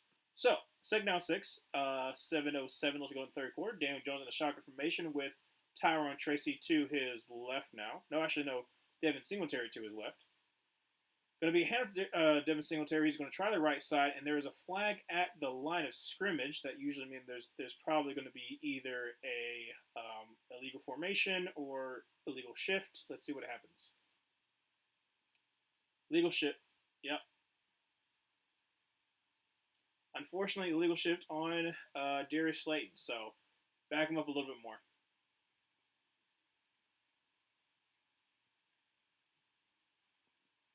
Well, with the way that the Steelers' offense has been doing so far, you might get your wish. You might actually end up winning, surprisingly.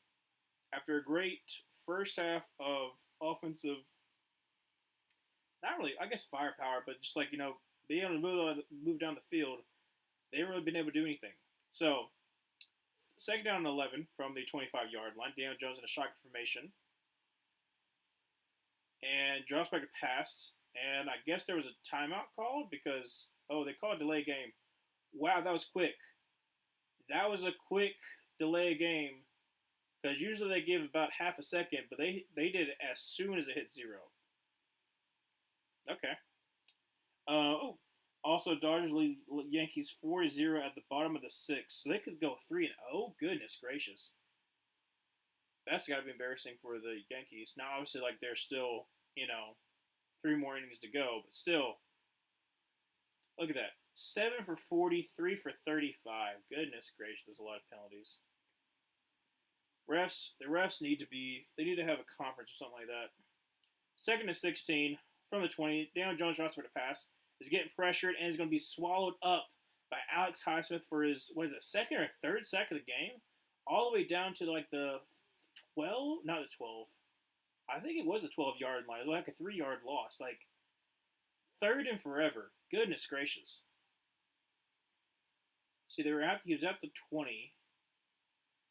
So, drops back to pass to see.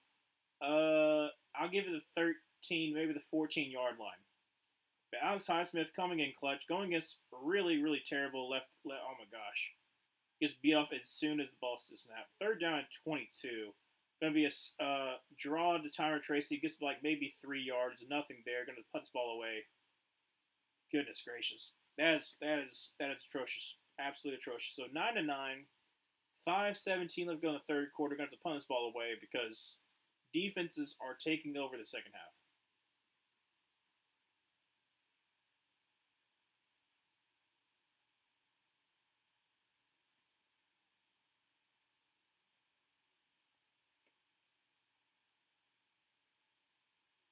And there's another penalty. Oh wow, they ran into the kicker. So this is going to be brought back. 19, Calvin Austin crossing the field up to the 30, up to the 35, 40, up to the 45, 50, up to the 45, 40, 35, and unless he gets hawked down, it's going to be 10-5 touchdown. But there is a flag, and I do believe there was a roughing the kicker. I do believe there's a roughing the kicker. I mean, outstanding punt return, but I think it's not going to matter.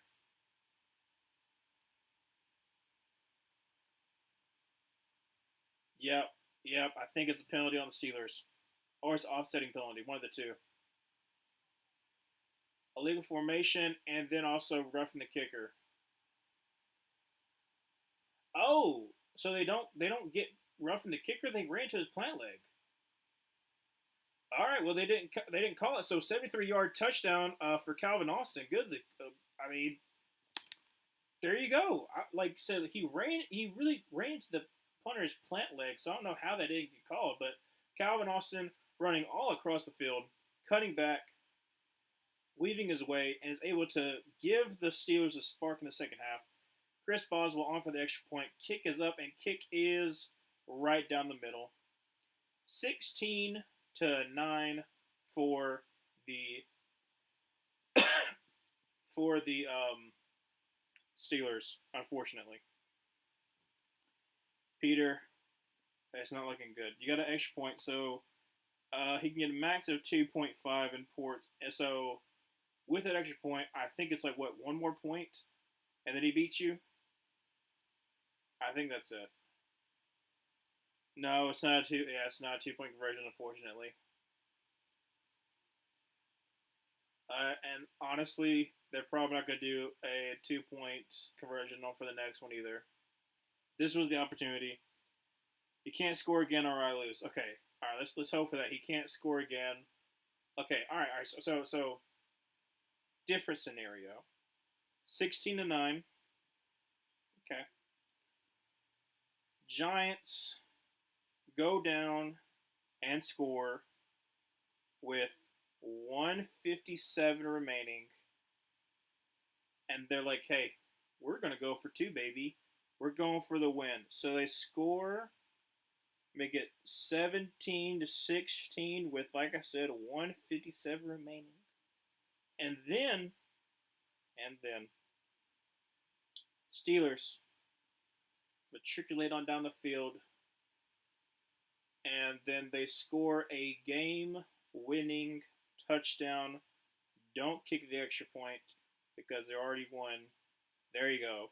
And I get my 23-17 exact win. Let's hope for that one. Any score loses me the game. Like I said, it can still happen. It can, like, not very likely, but it can still happen. You got about like what 2/3 through the third quarter. You got the whole fourth quarter. So let's see here. If the Giants defense continues on what they're doing right now, where they've been doing pretty good job against the Steelers offense in the second half, and you stymie them, but you don't let them get in field goal range, it could still happen. It could still happen Like I said, you got to hope and pray that it's something we're going to be seeing throughout we're going to be seeing throughout this game. They're showing it now, but like he runs into the punter and then doesn't get penalized for it. So I don't know how that wasn't called. Oh, okay. So from the one angle it looked like he hit him, but he basically touched him. So no penalty. I'm okay with that. I thought he ran into his plant leg, but he actually contorted his body, so he didn't hit him. So it's good on him. Okay. I'm hoping for the outcome that will work for us both. Exactly. Like I said, I would be very beneficial if both teams score another touchdown. Now, I would be okay if the Steelers went for two, or they just didn't go for an extra point. So, or he missed the extra point. That could also happen.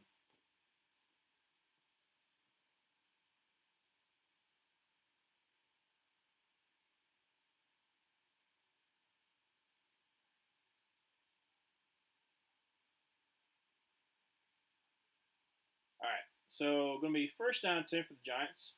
4:38 remaining in the third quarter. Down 16 to 9. Daniel Jones in a shotgun formation with Tyron Tracy to his right. And off, okay, either a false start, I think it's a false start on the right side. I believe that's is that the 8th or the ninth penalty on the Giants so far? And it's not even the fourth quarter.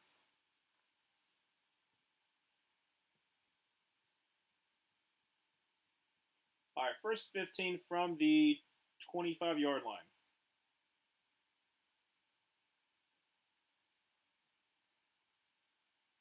Daniel Jones shotgun formation with Tyron Tracy to his left. Going to be a hand of Tyron Tracy over to the right side, and is going to get maybe about 2 yards. So second down and 13.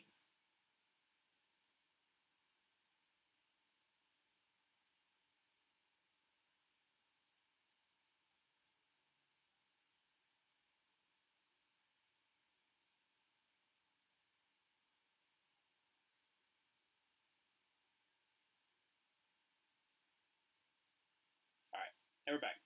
Second down 13 from the 27-yard line. Daniel Jones in shotgun formation with Tyrone Tracy to his left. Going to drop back to pass, and it's going to be a check down to Tyrone Tracy, who's going to get wrapped up for about a 1 yard loss. That is Patrick Queen with the tackle. Make it third and about 14.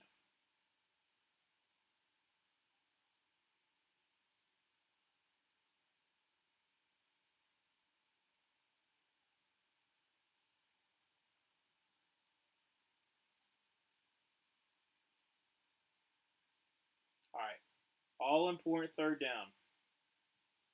Momentum's going all the Steelers' way right now. Third and 13 in their home stadium. Daniel Jones in a shotgun formation with Tyrone Tracy to his left. Going to drop back to pass. And he's got time, throws, and a check down to the tight end to the 34-yard line. What? Okay. I know it's third and long. I know it's third and 13. But why are we just checking down? Why are we giving up? Is it really that bad? Is it really that bad, Daniel Jones? We're going to give up already. Fourth and 6. Going to punt this ball away. A little bit high snap, but it gets it down and boots it away. It's going to be returned. No, it's going to let it bounce. And almost bounced perfectly, but unfortunately bounced out of the back of the end zone. Well, not back of the end zone, into the end zone. Bounced like at the 1, then at the 1.5, and then out. Great, like booming punt, but still going to be first down 10 from the 20, I believe. Still the same for punt, I believe. Yeah. Let's see here. What is this commercial?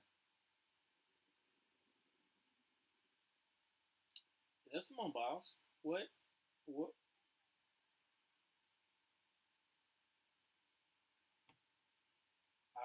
I am so confused on what this commercial is.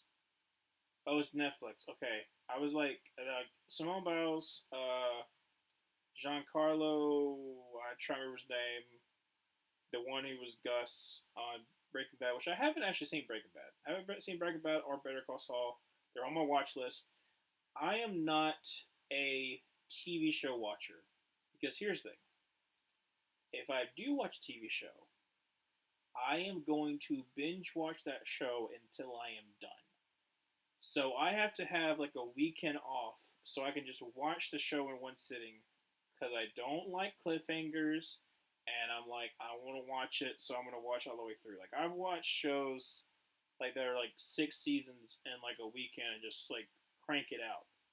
Um, I'm that dedicated, but that's the reason why I have so many that are like just sitting in a wait list, just waiting for me to watch because I am procrastinating until I actually have time to watch them, which I never will have time to watch them. But I say that I'll have time to watch them eventually, never do. But I do want to watch. So there's a lot of shows I haven't watched. I didn't watch Game of Thrones when it came out, and now I'm like wary if I really want to watch it because I know how bad it is at the ending. A lot of my friends watch Game of Thrones, so that'd be kind of fun to watch. I want to watch The Sopranos. I haven't watched The Sopranos, even though one of the characters that I literally made for Basement is based off of one of the characters. I don't know, and so and then want to watch The Wire. Haven't seen The Wire. Want to watch Oz. Haven't watched Oz. I think the other big one that I want to watch. I already said Breaking Bad and Better Call Saul. Um, what other shows do I have in my watch list that I want to watch? I'm right now. I'm thinking like all the HBO shows that I have. Well, Breaking Bad, Better Call Saul isn't, but other ones are. First down 10 for the 20. Going to be a check down to Najee Harris for a 4-yard loss. Absolutely nothing there. Second and 14 for the Steelers. What are some other shows that I want to watch? I can't think of the top of my head. It'll come to me though. Second and 13. Going to be a quick throw to George Pickens, who's going to get about to the 23-yard line. So make it third down and 7.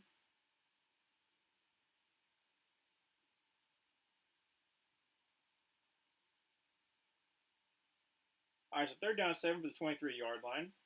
Russell Wilson drops back a pass, is getting some pressure, is going to roll it to his right, throw on the run, is going to be caught for a first down, is Freiermuth up to the 34-yard line. He's actually getting involved. That's kind of surprising, not going to lie. So, first down 10 for the Steelers here. Get something going on offense.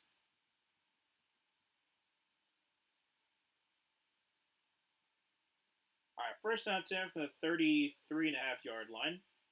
Russell Wilson under center with Najee Harris in the backfield. No, actually Warren in the backfield. Sorry about that. Going to be a toss up to Warren. He's going to try a left side. He's going to spin more inside and going to get up to the 38-yard line, gain about 5. Second and 5 for the Steelers. 55 seconds remaining in the third quarter. If I had to guess, Steelers are going to run the ball one more time, take this into the fourth quarter with being up 7 points. Showing it right now, Russell Wilson's 15 for 22 for 153. Najee Harris having a pretty good game, 12 for 84 and 2 receptions for 10 yards. And of course, George Pickens has that 3 for 31. Almost had himself a touchdown, almost had 2 touchdowns, but unfortunately, both are overturned. Second down 6, Russell Wilson under center with Warren in the backfield. Drops back a pass, taking a deep shot, and it's going to be a moon ball up to 13, unfortunately, incomplete. Try to get to Miller. So, 17 seconds left to go in the third quarter. Third down and 6. A bit of a moon ball.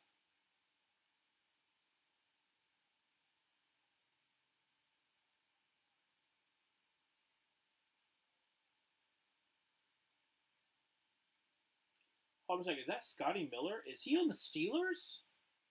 I just realized I think that's Scotty Miller. I have to look that up. I have to look that up at the break. I forgot he was still in the league.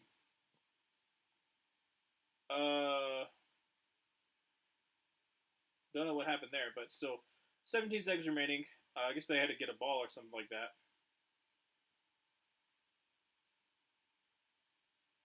Shotgun formation for Russell Wilson with Warren to his left. And that is, oh, I think it's a false start. I think it's a false start. It's a false start, yep. It's unfortunately a false start by, I think, Broderick Jones. Was it right guard? Is the right guard? Isaac, how do you say his last name? Suamalo? No, left guard, because McCormick is the right guard. Sorry.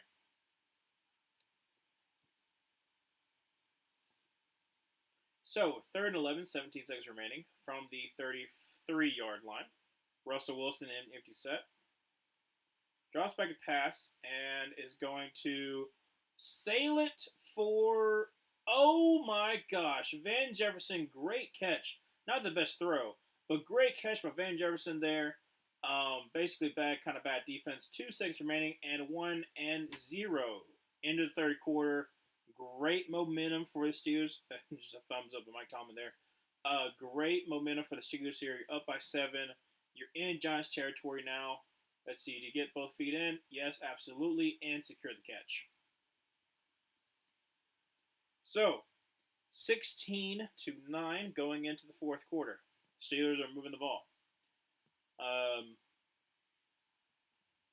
What was I looking at? Oh, yeah, that's right. Let's see. Scotty Miller. Scotty Miller.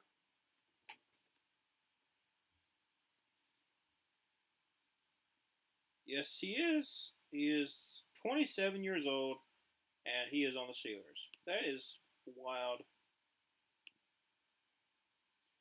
I think you think it's over for you. Well, okay. Maybe, maybe not. Are they in field goal range? Absolutely. Are they up by 7? Absolutely. But what if Chris Boswell misses a field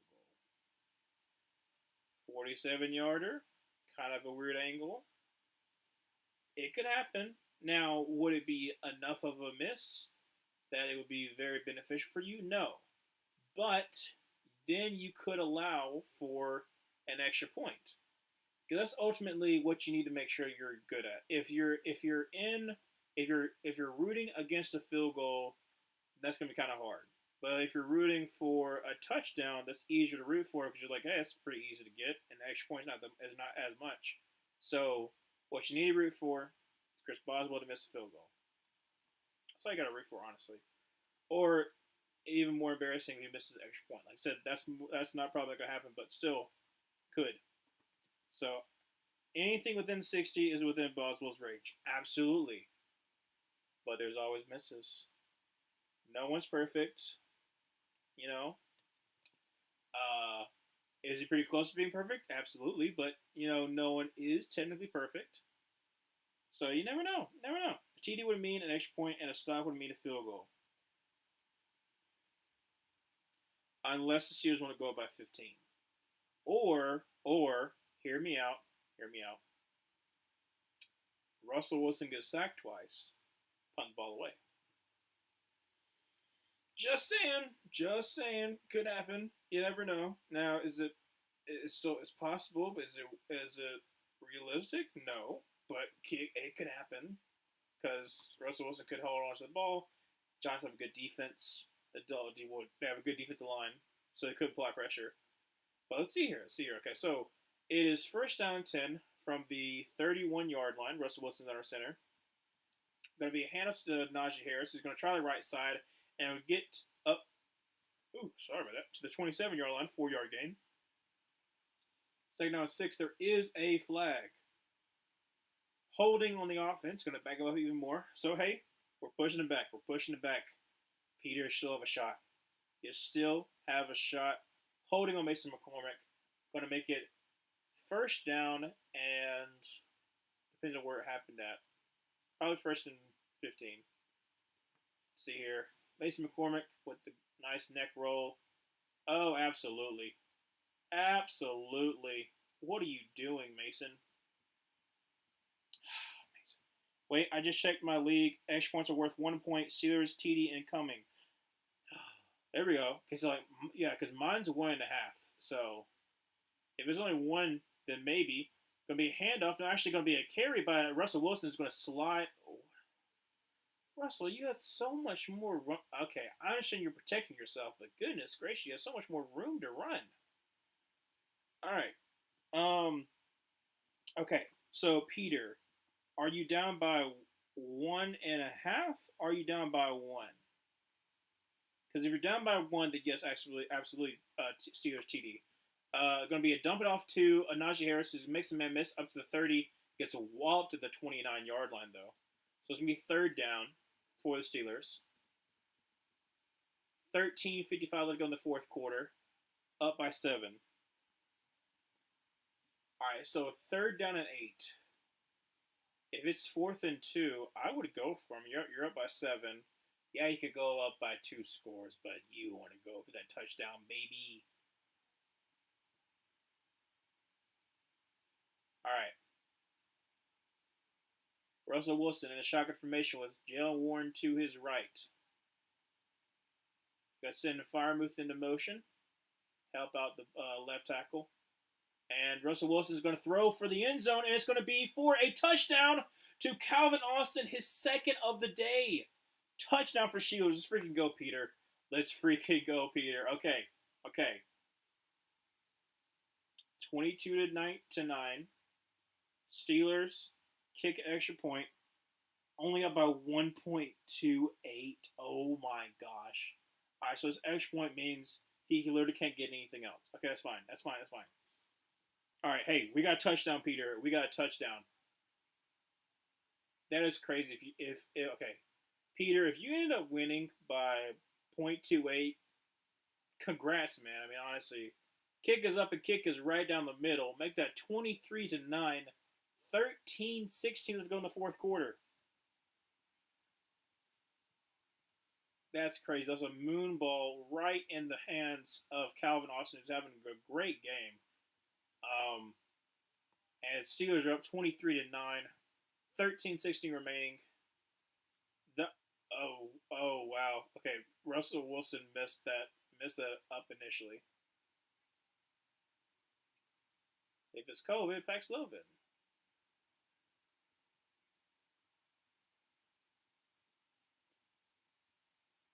That's the guy from Parks and Rec.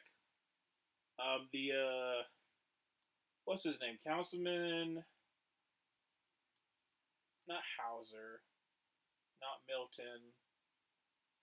Is it Hauser? Shoot, I can't remember his name. What's his name? On Parks and Rec. He's the only good representative. Parks and Rec. What is his name? I think it's Councilman Hauser. Where are you? Where are you, Christmas? That's coming up. Wait, John Cena? Oh yeah, he was in Parks and Rec. That's right. How is he not in the initial, like, here is the cast? How do you not have him in the cast when he's literally, he's in more episodes than John Cena is? What in the world?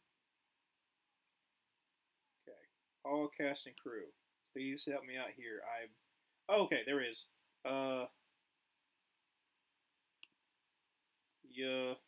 Vance Jordan is his name.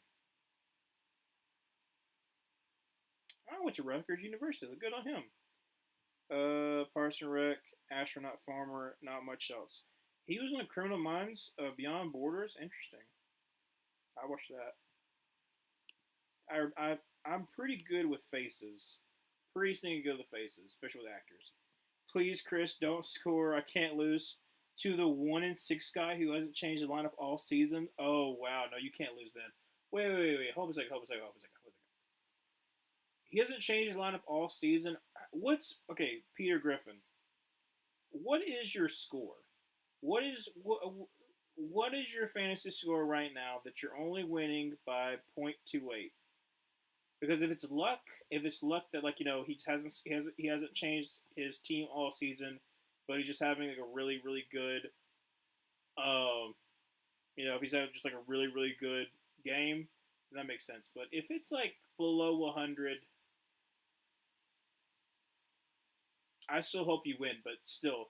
Return from the end zone 10, 15, 20, up to the 25, up to the 30, up to the 35, 40, all the way down to the 45-yard line. That is ISM. Great return, all up to the 45. They're showing the graphic, which usually isn't all that good. Okay, 116. That's not too bad. That's good. That's good. My players just underperformed. Hey, that makes sense. You should have shown it. Okay, that makes sense. So 0.28. So literally just like no more scoring for Chris Boswell. Could easily happen. Daniel Jones under center. Going to be a drop back to pass, and is going to get pressured by Cameron Hayward. Great blocking, and unfortunately, an incomplete pass to the tight end. I think that's Theo Johnson. Really, actually, great blocking by Devin Singletary on Cameron Hayward, doing the best they honestly can.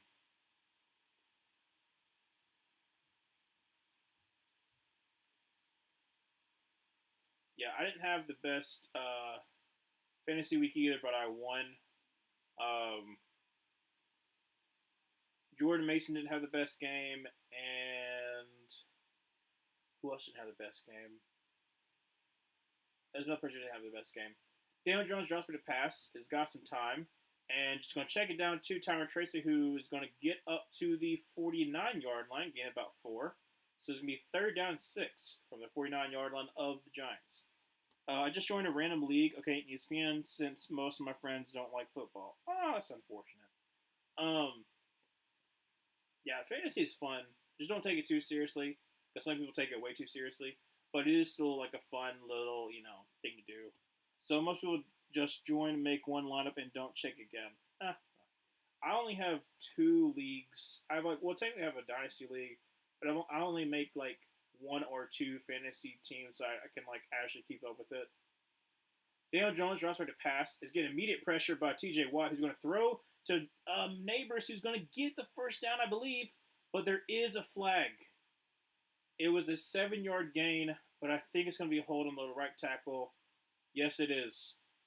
It's a hold by Jermaine. How do you say? I watched Hard Knocks, so I should know what his last name, because I watched Hard Knocks, but I can't think of his name. But TJ Watt beats him on the inside, and then kind of just like literally tackles him. Literally takes him down. Hand on the knee, hand on the other foot, drags him down. I mean, it had to happen, but it's gonna make it 3rd and forever, 3rd and 16. Daniel Jones, an empty set, drops back to pass, and is going to take a shot. Is going to be caught, and that's going to be Malik Neighbors to the first down, and they're going to give it to him. Yes, it is. First down for the Giants. 11:40 left to go in the 4th quarter. Just to make sure they call it a first down. See, right there. Yeah, that's absolutely a first down. Yes, sir. Malik Neighbors on Joey Porter Jr. I know you already said that. Yeah, some of those people don't join. That's unfortunate. Daniel Jones drops back to pass and is going to take a shot, and it's going to be a moon ball to Malik Neighbors, who's almost had it, but great breakup by. Oh no! Oh. Okay, Malik Neighbors is good. Okay, he was like holding his back for a second. I was going to be a crap, but great play by Dante Jackson there, knocking the ball away.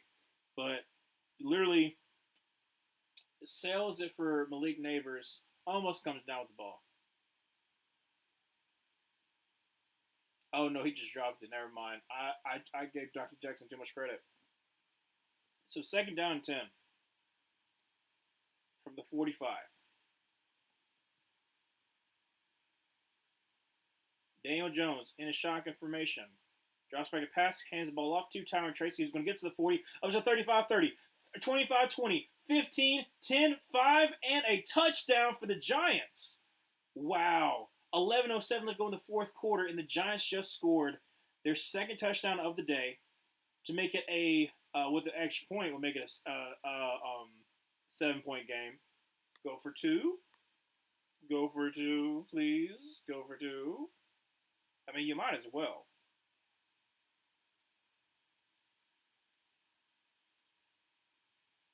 Yeah, he got in there. That's a touchdown.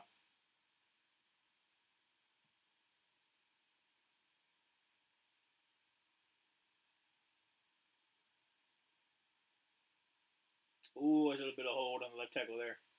Didn't get called.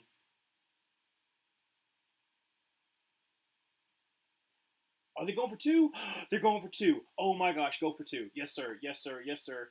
Daniel Jones in a shotgun formation, drops back pass, quickly throw.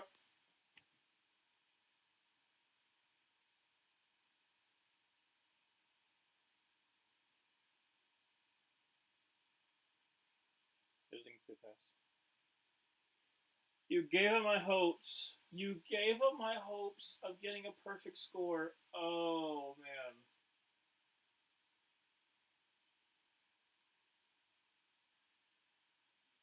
You had everything set up for a 2-point conversion, and you didn't even think about blocking Alex Highsmith.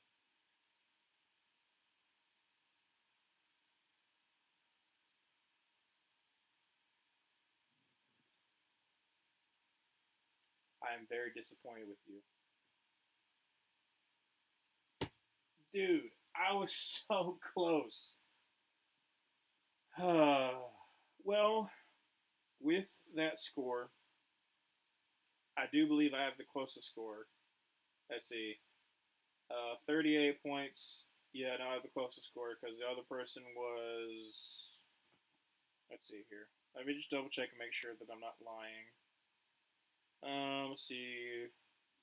That was 35. That was 40. So yes, I have the closest score. Okay, so as long as no more scoring happens, I have the next closest score. But I almost got a perfect score.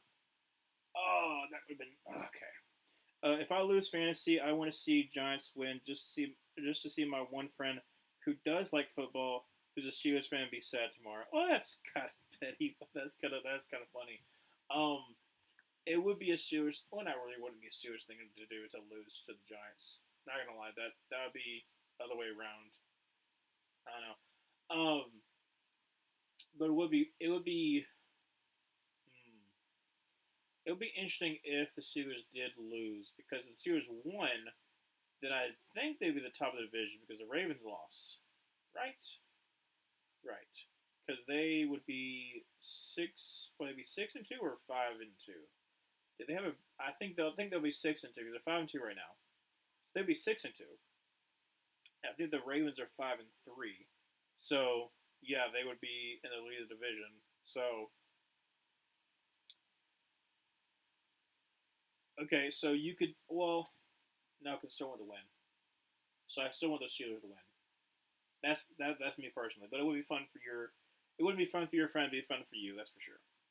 Because anytime that your friend's team loses, you can kind of rub in their face. Like I said, I have a Cowboys friend. I have a Saints friend. Obviously, Luke's a Texans fan. Gridiron Gurus, shout out. Obviously, me a Panthers fan, so we're used to losing. But still, I don't. I'm still very upset with the fact that you go for the 2 points. That's the play you choose, and then that's the execution that you have. Greg Joseph on to boot this ball away, and it's going to be for a touchback. So first down 10 for the 30-yard line. 11:07 let's go in the fourth quarter. Only down by 8. So a lot can still happen. They're showing it right now. Like I said, your offensive line don't even like it, everything. Everything is set up. Everything is literally set up, except for the fact. Oh, hold a second. There is a hole. There is a man-sized hole for Alex Highsmith to just go through.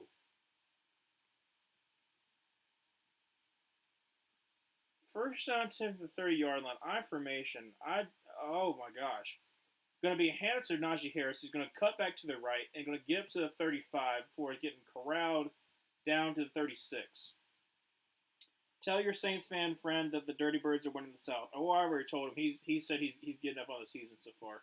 he is not happy. He was like, every single time I want to believe in my Saints, they let me down.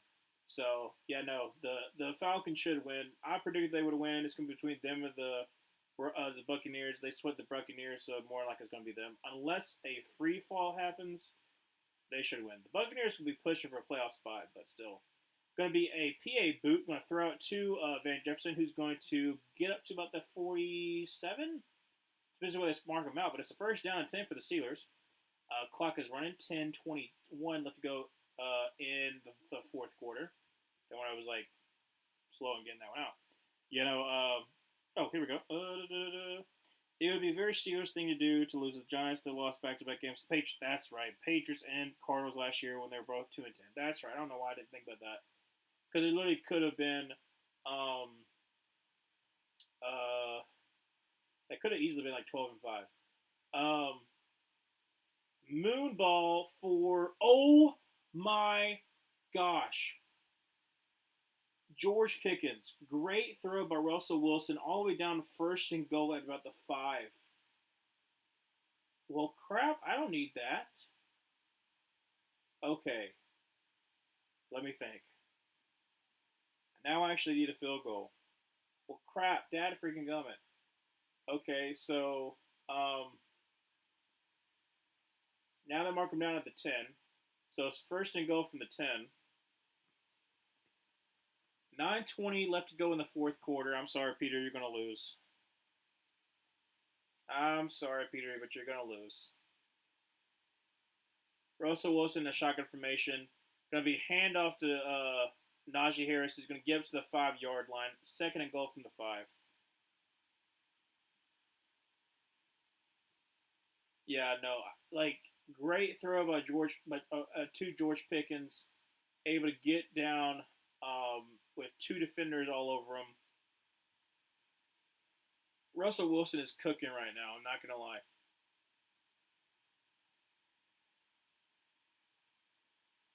GG's pal. Either one of us loses or we both lose. Yeah. Russell Wilson, second and goal from the 5. Going to be a handoff to Najee Harris, who's going to get absolutely stonewalled. Third and goal from the 5. Okay. Hear me out, Steelers. We are going for, even after this third and goal, going for it on fourth and goal to basically end the game. We don't care about no field goals. We don't care about no field goals. And say we're going for it. Because we're the Steelers, and it's going to be fourth and goal from the 2, so we better go for it. And then you don't get it, we're still good. Like I said, we can still make, hey Peter, we can still make it both out alive. We can still make it both out alive. Even if I lose, I lost in the league, I care less about, and I won my other game. Okay, well that's good too. But we can still win both though. We can still win both though. But yeah, no, what in the world is this commercial? It definitely help if I could hear. It's the skin. Okay. Like I said, there's still a chance. But that huge pass play did not help. It's the Bucks or the Falcons. I think it's Atlanta. Yeah, that's what I said. Like I said, I picked Atlanta to begin with. I think it's going to come down to the final 2 weeks. The Falcons have. I think they have the Saint. No. They have someone before us, and we're the last game. So I was like, it would be so hilarious if the Panthers beat the Falcons, keeping them from winning the division. But it's not going to happen. But I do think the Falcons go 10-7, and the Bucks go 9-8. I still feel pretty confident about that prediction. I think it's going to come true. Hoping the Steelers go for it, don't get it, and the Giants get a safety. Good. unless we choke, which we're famous for. Yeah, no, y'all. If dude, if y'all choke this division away, like if it's to anybody other than the Buccaneers, that would be the saddest thing ever because the Panthers. No, no, no, no, no. We are not doing a 2022 all over again where every single team has a losing record and we almost win the division. That's not going to happen. Steelers, not Steelers, sorry. Saints. You showed out in the first 2 weeks, and then you've been absolutely dreadful for the last, what, 6? Yes, 6 weeks. So, shouldn't be them. So it's literally just you and the Buccaneers, and you already swept them. So, like, literally, if you choke this away and the Buccaneers win it, and you swept the Buccaneers, that's pretty pathetic. Just saying. And I know pathetic because I'm a Panthers fan, and also an Auburn fan. So I double up seeing pathetic football. Third and goal. Clock is running 8:04. Let's go in the fourth quarter. Shotgun formation. Bunch to the right and Najee to the left of Russell Wilson. Drops back to pass and is going to get sacked at the 10-yard line. Fourth and goal. They're going to bring on the field goal. That's unfortunate, Peter, because they're more than likely going to keep this thing. It's okay with me because it's still within my range. And actually hit 41. So I'd be basically right on exact 40 overall. Yeah, the pass rush is the only thing bad with the Falcons. We're 32nd in the league with only 6 sacks. Goodness gracious, we live by the defense. We die by the defense. 27-yard field goal attempt for Chris Boswell. Kick is up and kick is good right down the middle. So unfortunately, for Peter, it's done. He kicks the field goal, but for me, I'm still in it. 26 to 15. Still so much in it. Yeah, that's the reason why I was like, here's the thing. Obviously, we've all talked about it. We're very surprised by the fact you got Michael Pincus Jr. But in the case of like, oh well, you're getting your future, makes sense.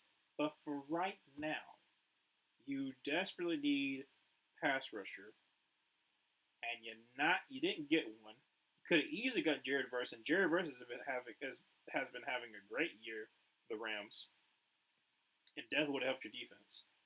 But all can be well with this outstanding edge and outstanding defensive tackle class. Sure, you'll have a later pick because if you win the division, the least amount that your pick is going to be is like maybe 19. But you could still get a quality edge rusher. Like, you could get Jalon Walker. You could get a maybe not Mikael Williams. It depends on like where they fall, because I think there are going to be a couple of edges that go in the top 10, but some of them are going to fall down because of the fact that there are so many of them, and there's going to be a lot of people like, oh, I can get them later on the round. There's also other talent than just edge class and just defensive tackle class. So there's going to be a lot of talent that falls into that 15 to 19 range. So you might luck out and getting a really good edge rusher that's going to benefit your defense now. So you can still make it work. GG2 Steelers players fought hard. They absolutely did. The more we go into the season, the more the Penix pisses me off. Yeah, no, I can understand that. Like I said, I clowned on y'all when y'all did it, but like I think hopefully for your sake, in 3 years it'll look like a genius move. If he does not work out, then it'll look like the worst move possible.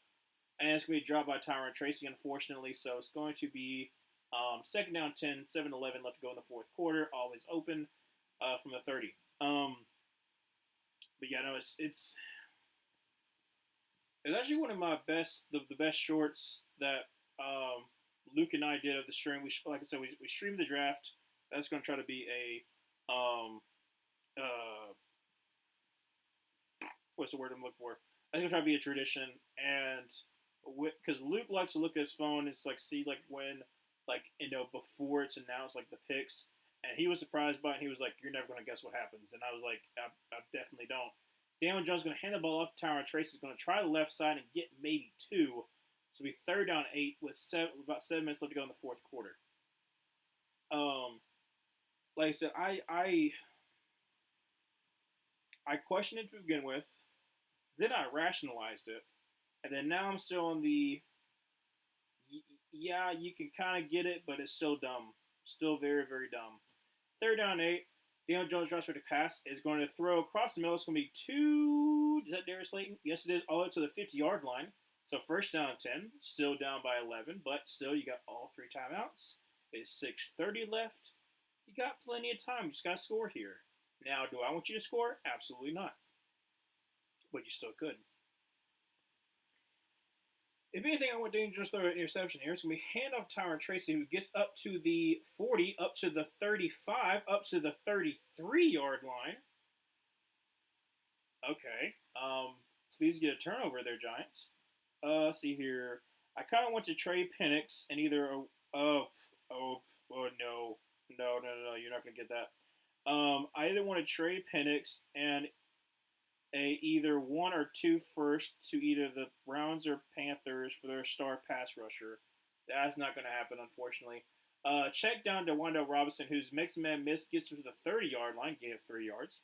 The Browns get a quarterback for the future, and the Kirk signing looks less dumb. Okay, here's the problem. The Raiders are more than likely going for the Cam Ward hype train. And the Browns are in a situation where they can get a rookie on the cheap, and they wouldn't really be willing to trade that much for Michael Penix and some first or whatnot for Myles Garrett, because Myles Garrett is basically their star player on the defense. He's the leader. He's basically grown up for the Browns, and I don't see Haslam being the kind of guy that's going to be like, let's trade away our star player. I don't see that happening. So third down 7 from the 30. Daniel Jones drops for the pass and is going to throw. It's going to be incomplete. Try to get it to Malik Neighbors. Unfortunately, 4th and 7, 5:10 left to go in the fourth. Okay. So, Greg Joseph on to kick this ball away. Well, on to kick this field goal. So, from the 30, it's about a 47-yard field goal. But yeah, I don't think anybody's going to be trading for Penix. I'm sorry. Mainly because you haven't really seen that much. 48-yard field goal. Greg Joseph, please miss this one. All right, kick is up, and kick is good.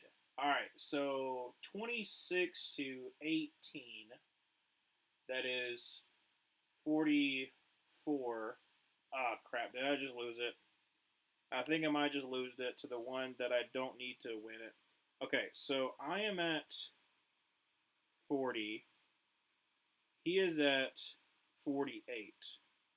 Okay, so no more scoring. No more scoring and I win. Because I have 23-17. He has 27-21. I'm talking about Luke. He has 48 total. I have 40 total. Because that 44 is closer to me, so technically I would get the 2 points. So literally just do not give him the points. That's all I'm asking for. So all I'm asking for, don't give him the points. I'm pretty sure that's right. See, 3. Yeah, I'm 4, and he's 4. Yeah. Just don't get any more points, and I'm good. Okay. We never thought Tyreek Hill would get traded. I just really want a pass rusher and the Penix pick to look like it's dumb. Well, I get. I kind of get what you're coming from, but with the Tyreek Hill trade, it's more so how much money he wanted and the fact that um, the Chiefs felt that they could do without him. So you find someone who's willing to pay Tyreek Hill that much money while also getting a first back. So it's not only is benefiting you, but it's also benefiting them. So they get a game changer for Tua. And someone to take off, and someone to help out Jalen Waddle. So you get the best of both worlds. Um, but like I said, like as much as you want to get rid of Penix, I don't think the Falcons are going to do so because they already made the investment, and um, once you pick him, you're not going to get back the value that you put into him.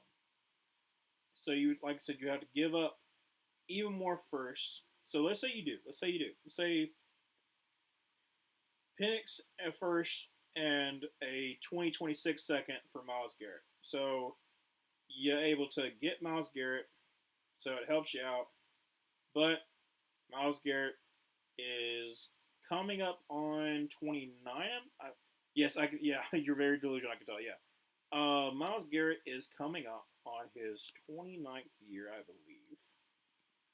Myles Garrett, 28. So he'll turn 29 right before New Year's Eve. Well, he's 29th. So he's 29. So you get maybe 2 to 3 more years, elite years, as long as he doesn't get injured, of Myles Garrett, who doesn't necessarily fit your scheme as far as he doesn't fit the edge rusher that that you generally have, and he's too good to be put on the inside.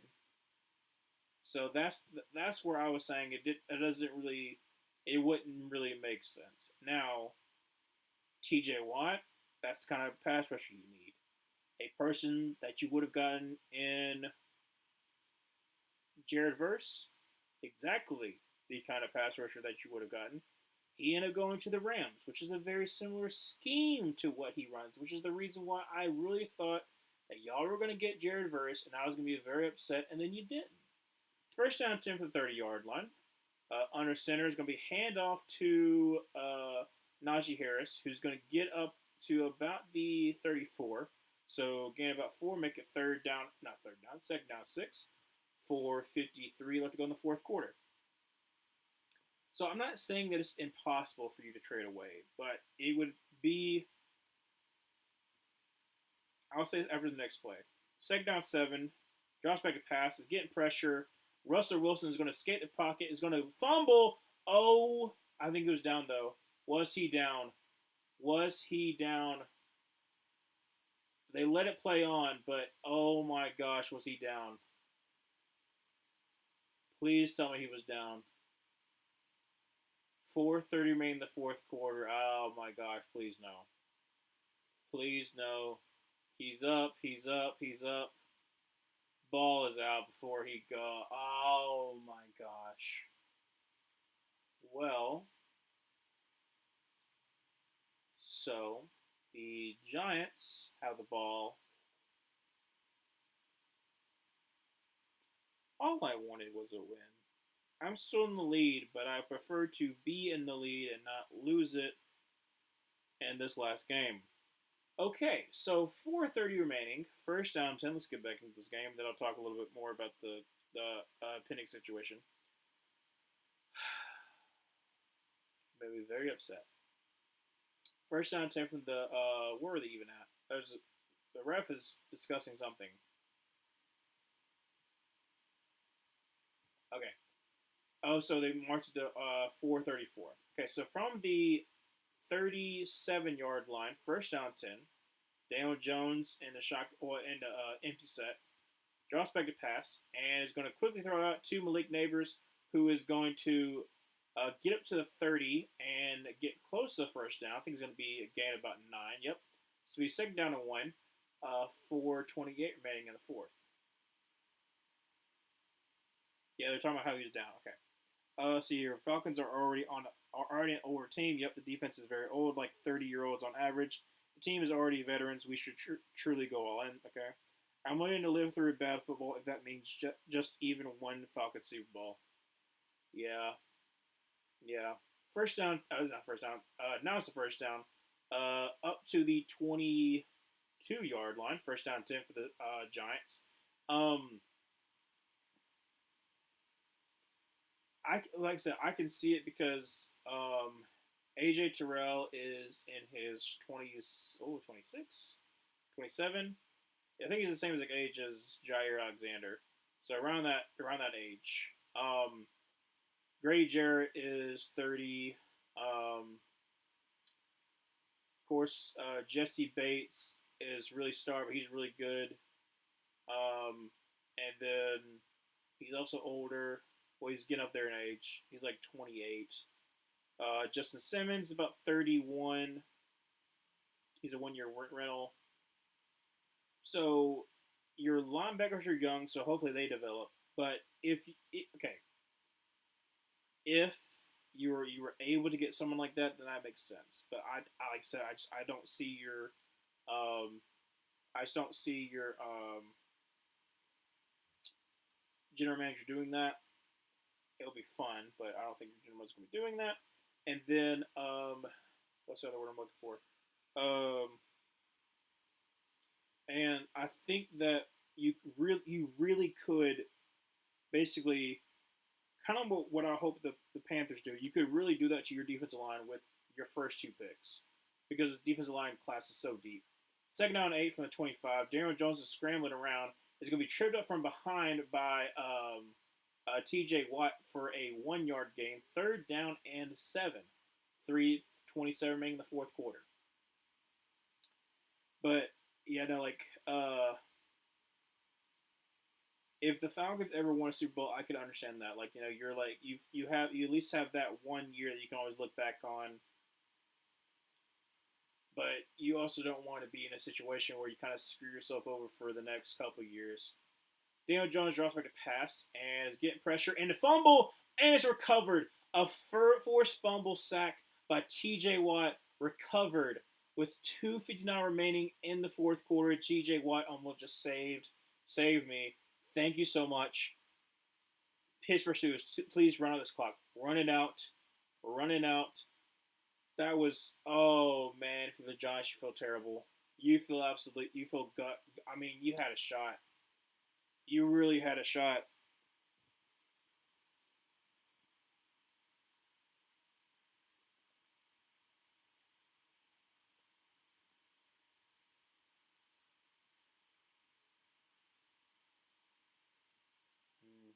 TJ Watt just murdered him.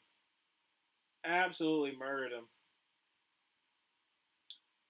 Well, so with 2:59 remaining, Steelers take over. I think they might go to commercial break. I'm not for sure. I hope they don't. But man, like, okay. I know they're actually not going to commercial break. I was going to say something, not yet. So from the 28-yard line, under center is Russell Wilson. Going to be a toss out to Najee Harris, who's going to try the right side. Going to get up to the 30, up to the 32-yard line. So again, a 4. Second down 6, but there is a flag. What's flag on?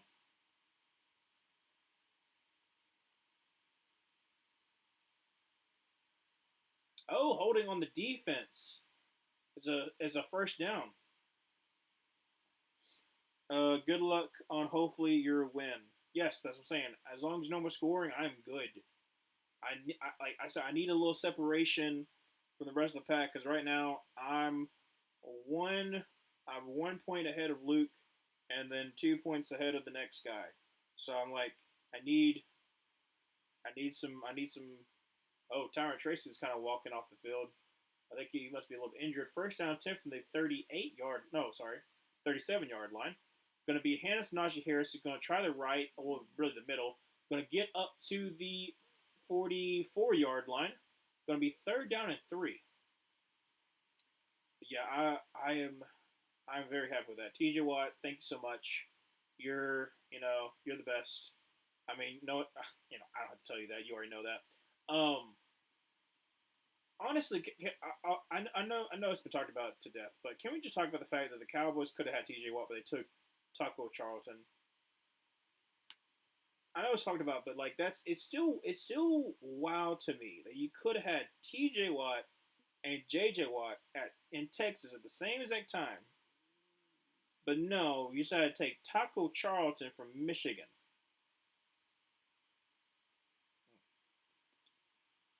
Second down and 3 from the 44-yard line, I formation, and uh, was there a timeout called? There's a flag. Is that a legal substitution? 12 men on the field. Oh my gosh, Giants, are you okay? Well, actually, that's not too bad because you have two timeouts. You get in the first down. So if you get a stop on this drive or this next couple of plays, then you still have a shot. So it's actually not that bad. Unrelated. Speaking as a younger fan, what was it like to watch Super Bowl 51? Did you enjoy the collapse as a fan of the division rival? I only watched the Falcons since last season. Okay, I'll talk about it in a little bit. Run by Najee Harris gets up to about the 48-yard line, about a gain of 3. So, because I'm a Panthers fan, and because we made it to the Super Bowl um, the year prior and we lost, it was very hard to watch 2016 because we lost like 6 or 7 games by one score, and then the Falcons absolutely blew the brakes off of us because Julio had that 300-yard game where I can still see him mossing Luke Kuechly for some reason who was on coverage because Ben Wiki, however you say his name, was getting torched all day. So seeing the Falcons, who were very, very good that year, seeing Devontae Freeman run all over them, who I had seen him run all over us in the championship game as an Auburn fan when he was at FSU. It was very hard that season. Talk about it after the second down 7. Russell Wilson under center, and it's going to be a handoff to Jalen Warren, who's going to try the middle of the field and going to get up to about the 46-yard line. So it's be third down and about it's like third down and about 5. Okay, so seeing all that happen was like crap. And the other thing that I didn't say was like I talked about my immediate family of friends, but my uncle is a huge, huge Patriots fan because he grew up when the Patriots weren't all that good, and then they started winning, so he was before then. But they were a big Patriots fan, and I remember when the Super Bowl was happening, he was like, "Well, crap! Like this is crappy." Like it was, obviously the 28-3, and I was watching it. I was watching it with my friends because we used to have a Super Bowl like a party at the church. Like everyone would bring food. We're watching it, and seeing that a lot of my friends who were Falcons fans, because that's generally what you are, kind of like around where I'm at. A lot of people are Falcons fans because you're closer to Atlanta. Seeing the breath be taken out of the room as the Falcons slowly let the Patriots come back in is one of the most satisfying. I don't know how to, like it's like the petty most satisfying thing I experienced was just seeing the fans just be demoralized time and time again that oh no, it's happening again. We're choking again. The Atlanta curse is happening. Seeing that in real time, I mean, you couldn't wish for anything better. Like I said, it's very petty, and I'm usually not a petty person, but that was so satisfying because I had been because like as a Panthers fan, I had been ridiculed for a year because oh Cam didn't jump on it. Oh the Panthers, you could make it, but you couldn't do anything when you got there, and all that kind of stuff. Had to go through that for a year, and then you had every opportunity to win, and you didn't, and you let it go to overtime, and then you lost in overtime. That was so satisfying. So to answer your question, I think that kind of answers it. But it was like I said, it was very, very. I try to think of the best way to describe it as some of that happening. Um, I don't think there's ever really been a. I mean, like you could maybe use the Vikings Colts game as an example, but it's not even near that because like just that fact that that storyline of literally for a whole entire year got clowned on because oh you thought you were going to win the Super Bowl, which to be honest I will come out and claim because I'm working on a long, very very long formed Panthers video. Going into the Super Bowl, I was not very confident. I know other Panthers fans were, but our biggest worry was our tackles, especially Mike Remmers. And I wanted to go against the Patriots because I, like I said, Patriots still had a good defense, and obviously had Tom Brady. But I felt much better about the Patriots than I did about the Buccaneers. Well, not Buccaneers, but about the Broncos. Because I was deathly afraid of Von Miller and DeMarcus Ware, and it proved to be right. Derek Wolf also had a crazy game, and the defense tried its best to keep us in the game, but unfortunately, he couldn't do anything on offense. So it was a tragic game to watch. But yeah, speaking about the Falcons Super Bowl loss, it was very satisfying. One of the most satisfying in a petty way that I've felt in a very long time. It feels like that comeuppance that's finally coming to pass that this person has been, in some way, you feel like the person has deserved for a very long time. So yes, that's how I felt. Kind of a long-winded answer, but yes. All right, so um, Giants to punt this ball away, up by 8 with 2 minutes remaining. No timeouts for the Giants either. Like I said, I need no more scoring. I feel confident the Giants cannot score. I'm going to say that right now. Pin them deep, Steelers. Punt is away, and it's a good one. It's going to be returned. No, it's going to be fair caught at the 6-yard line. So first down 10 from the actually they made it to 7. So first down 10 from the 7-yard line. 1:53 remaining in the fourth quarter, and no timeouts. Daniel Jones is 19 for 30 for 206. No touchdowns, no interceptions. I think I answered your question pretty good. Yeah. Yep, I did. Okay. All right. Please. No more scoring. Okay. Daniel Jones in shotgun with Tyrone. No, actually, sorry. Devin Singletary to his left. And there is no help for TJ Watt. What are y'all doing? Drops back a pass, immediate pressure, throws, and it's going to be caught by Malik Nabers up to the 15-yard line. Make that second down and about 1.5. 1:49 remaining in the fourth. Goodness.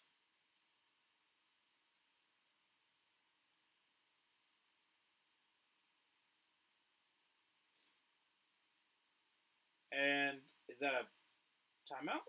I don't know what's happening, but they blew the whistle.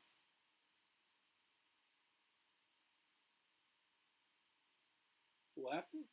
Did they challenge the? I don't know what's going on, but so catch. Yeah.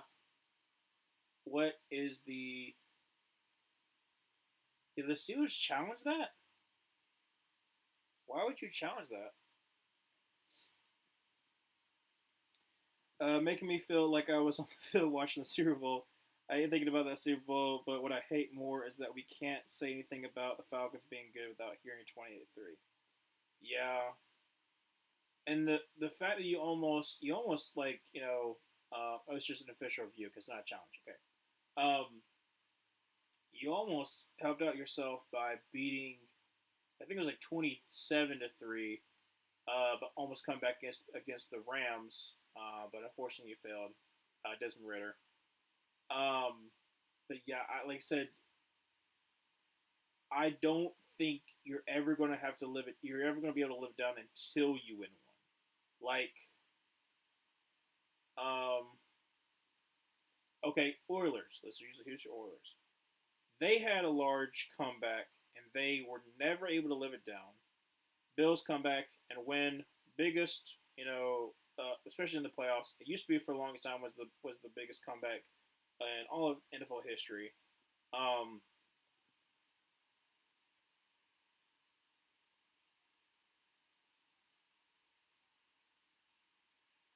Clock is running. Okay. So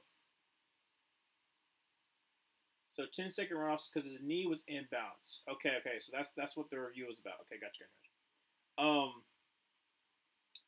Uh, what was I talking about? I was talking about the Falcons. Um, can't remember. Anyways, 10-second runoff. So 140. Will come back to me. 140. Second down and one. Daniel Jones drops for the pass. Quickly throws out to Wanda Robinson, who gets up to the 21, the 22-yard line. First down 10. Clock is running. 1:30 left to go in the fourth quarter. Still no timeouts. Daniel Jones in a shotgun formation with Devin Singletary to his left. Drops back a pass and is getting pressure from the left side. Throws, and it's going to be incomplete. A little bit too high for Darius Slayton. 1:15 remaining in the fourth. Second down 10. But yeah, like I said, I don't think you're able going to be able to live it down until you win one. Just like the Oilers were never able to live it down, kind of carries over to the Texans. The Texans haven't even been to the conference championship game, which is going to hold over the head until they're actually able to get it done. It's kind of like with the now. Obviously, you have the Steve Young get that monkey off his back. Once you're able to accomplish it, now they can't say that about you. Throws across the middle, and oh my gosh, great catch by Theo Johnson there for a first down, all the way up to the 41, 42-yard line. 104, 103. Clock is ticking. Daniel Jones throws it right over 48's head. Drops back to passes, get immediate pressure, throws down. It's going to be two. Theo Johnson is going to get up to about the 50-yard line, gain about 3. Second out 7, 53 seconds remaining in the fourth quarter. Still, like I said, no timeouts. 26-18. I mean, they got to score a touchdown and get 2-point conversion.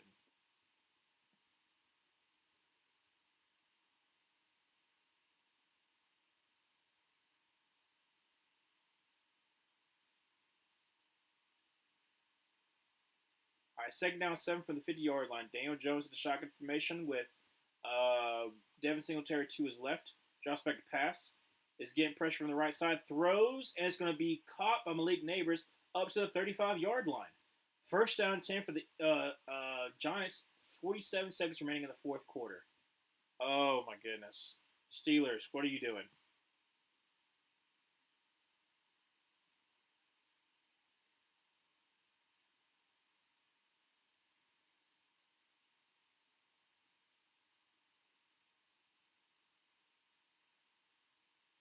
All right, from the 35-yard line, first down 10, 47 seconds remaining. Shotgun formation. Daniel Jones drops back a pass and throws as he's getting hit, and it's going to be incomplete.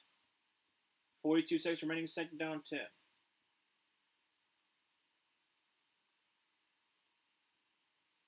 My first week in Tom Gross's Pick'em League, I went 8-8.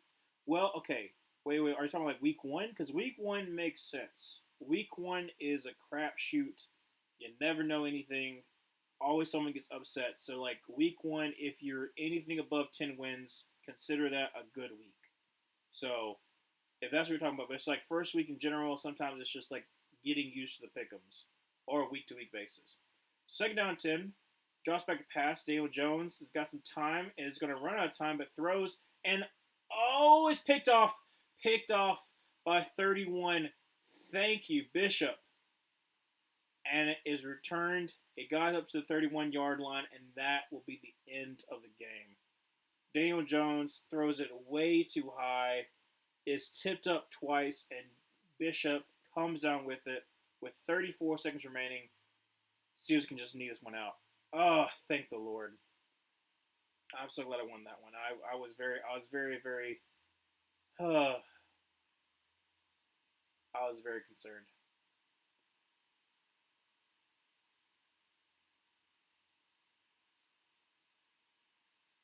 See, the problem is that he threw it as he was like sidestepping, so he threw it way too high. You can't do that. Russell Wilson just knees it out, and the game is over. So Steelers go to 6-2. The Giants fall to 2-6. Giants. I know in 2 weeks you have the Panthers. I'm pretty sure they have. Who do the Giants have next week? They have the Commanders. Ooh, yeah, no, you're probably not gonna win that one. So you'll come into our game. Thank you so much, Peter Griffin. You'll come into our game more than likely 2-7. We, if we be the Saints, which is while there's still a possibility after the first 2 weeks, we could be 2-7. So whoever wins will still have a top five pick more than likely, but we'll be put in a situation where we could lose out on one of the top three picks because I don't see the Giants making any kind of turnaround. They're still going to be bad. Um, they need a lot of help. So does the Panthers, obviously, but um, it's going to be fun as far as streaming that game, the Germany game, because it's going to be a crapshoot because you never know which team you're going to get. So you know what? I'm still going to be happy for that one. Thanks so much for joining. Obviously, this 26-18, Steelers win. It was a wild week of football. I'll be back for Halloween. It's going to be the Texans and Jets. Very excited for that game. Hope it would have been a better team with the Jets, but still a very very very good team, the Texans. So I'll see y'all in that one. I should have the NFL basement up by I want to say Wednesday because I should be filming it on Tuesday or tomorrow and editing it, so I should be able to get it out on Wednesday. And yeah, so thank you so much for watching.